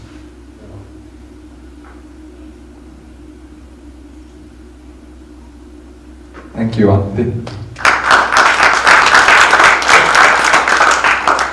And thank you for all the pictures today. Now it's very interesting wait for the results. So the jury here also has been doing hard work, and their still work is not finished. So we hope to get some results by the end of today. So like as soon as they are available, I will send the list who will be in the finals tomorrow.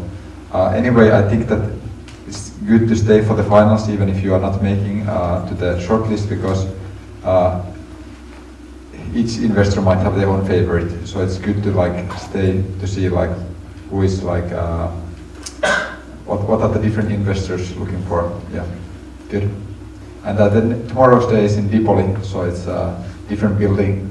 So it's you will find it. Just Google it. Okay, thanks.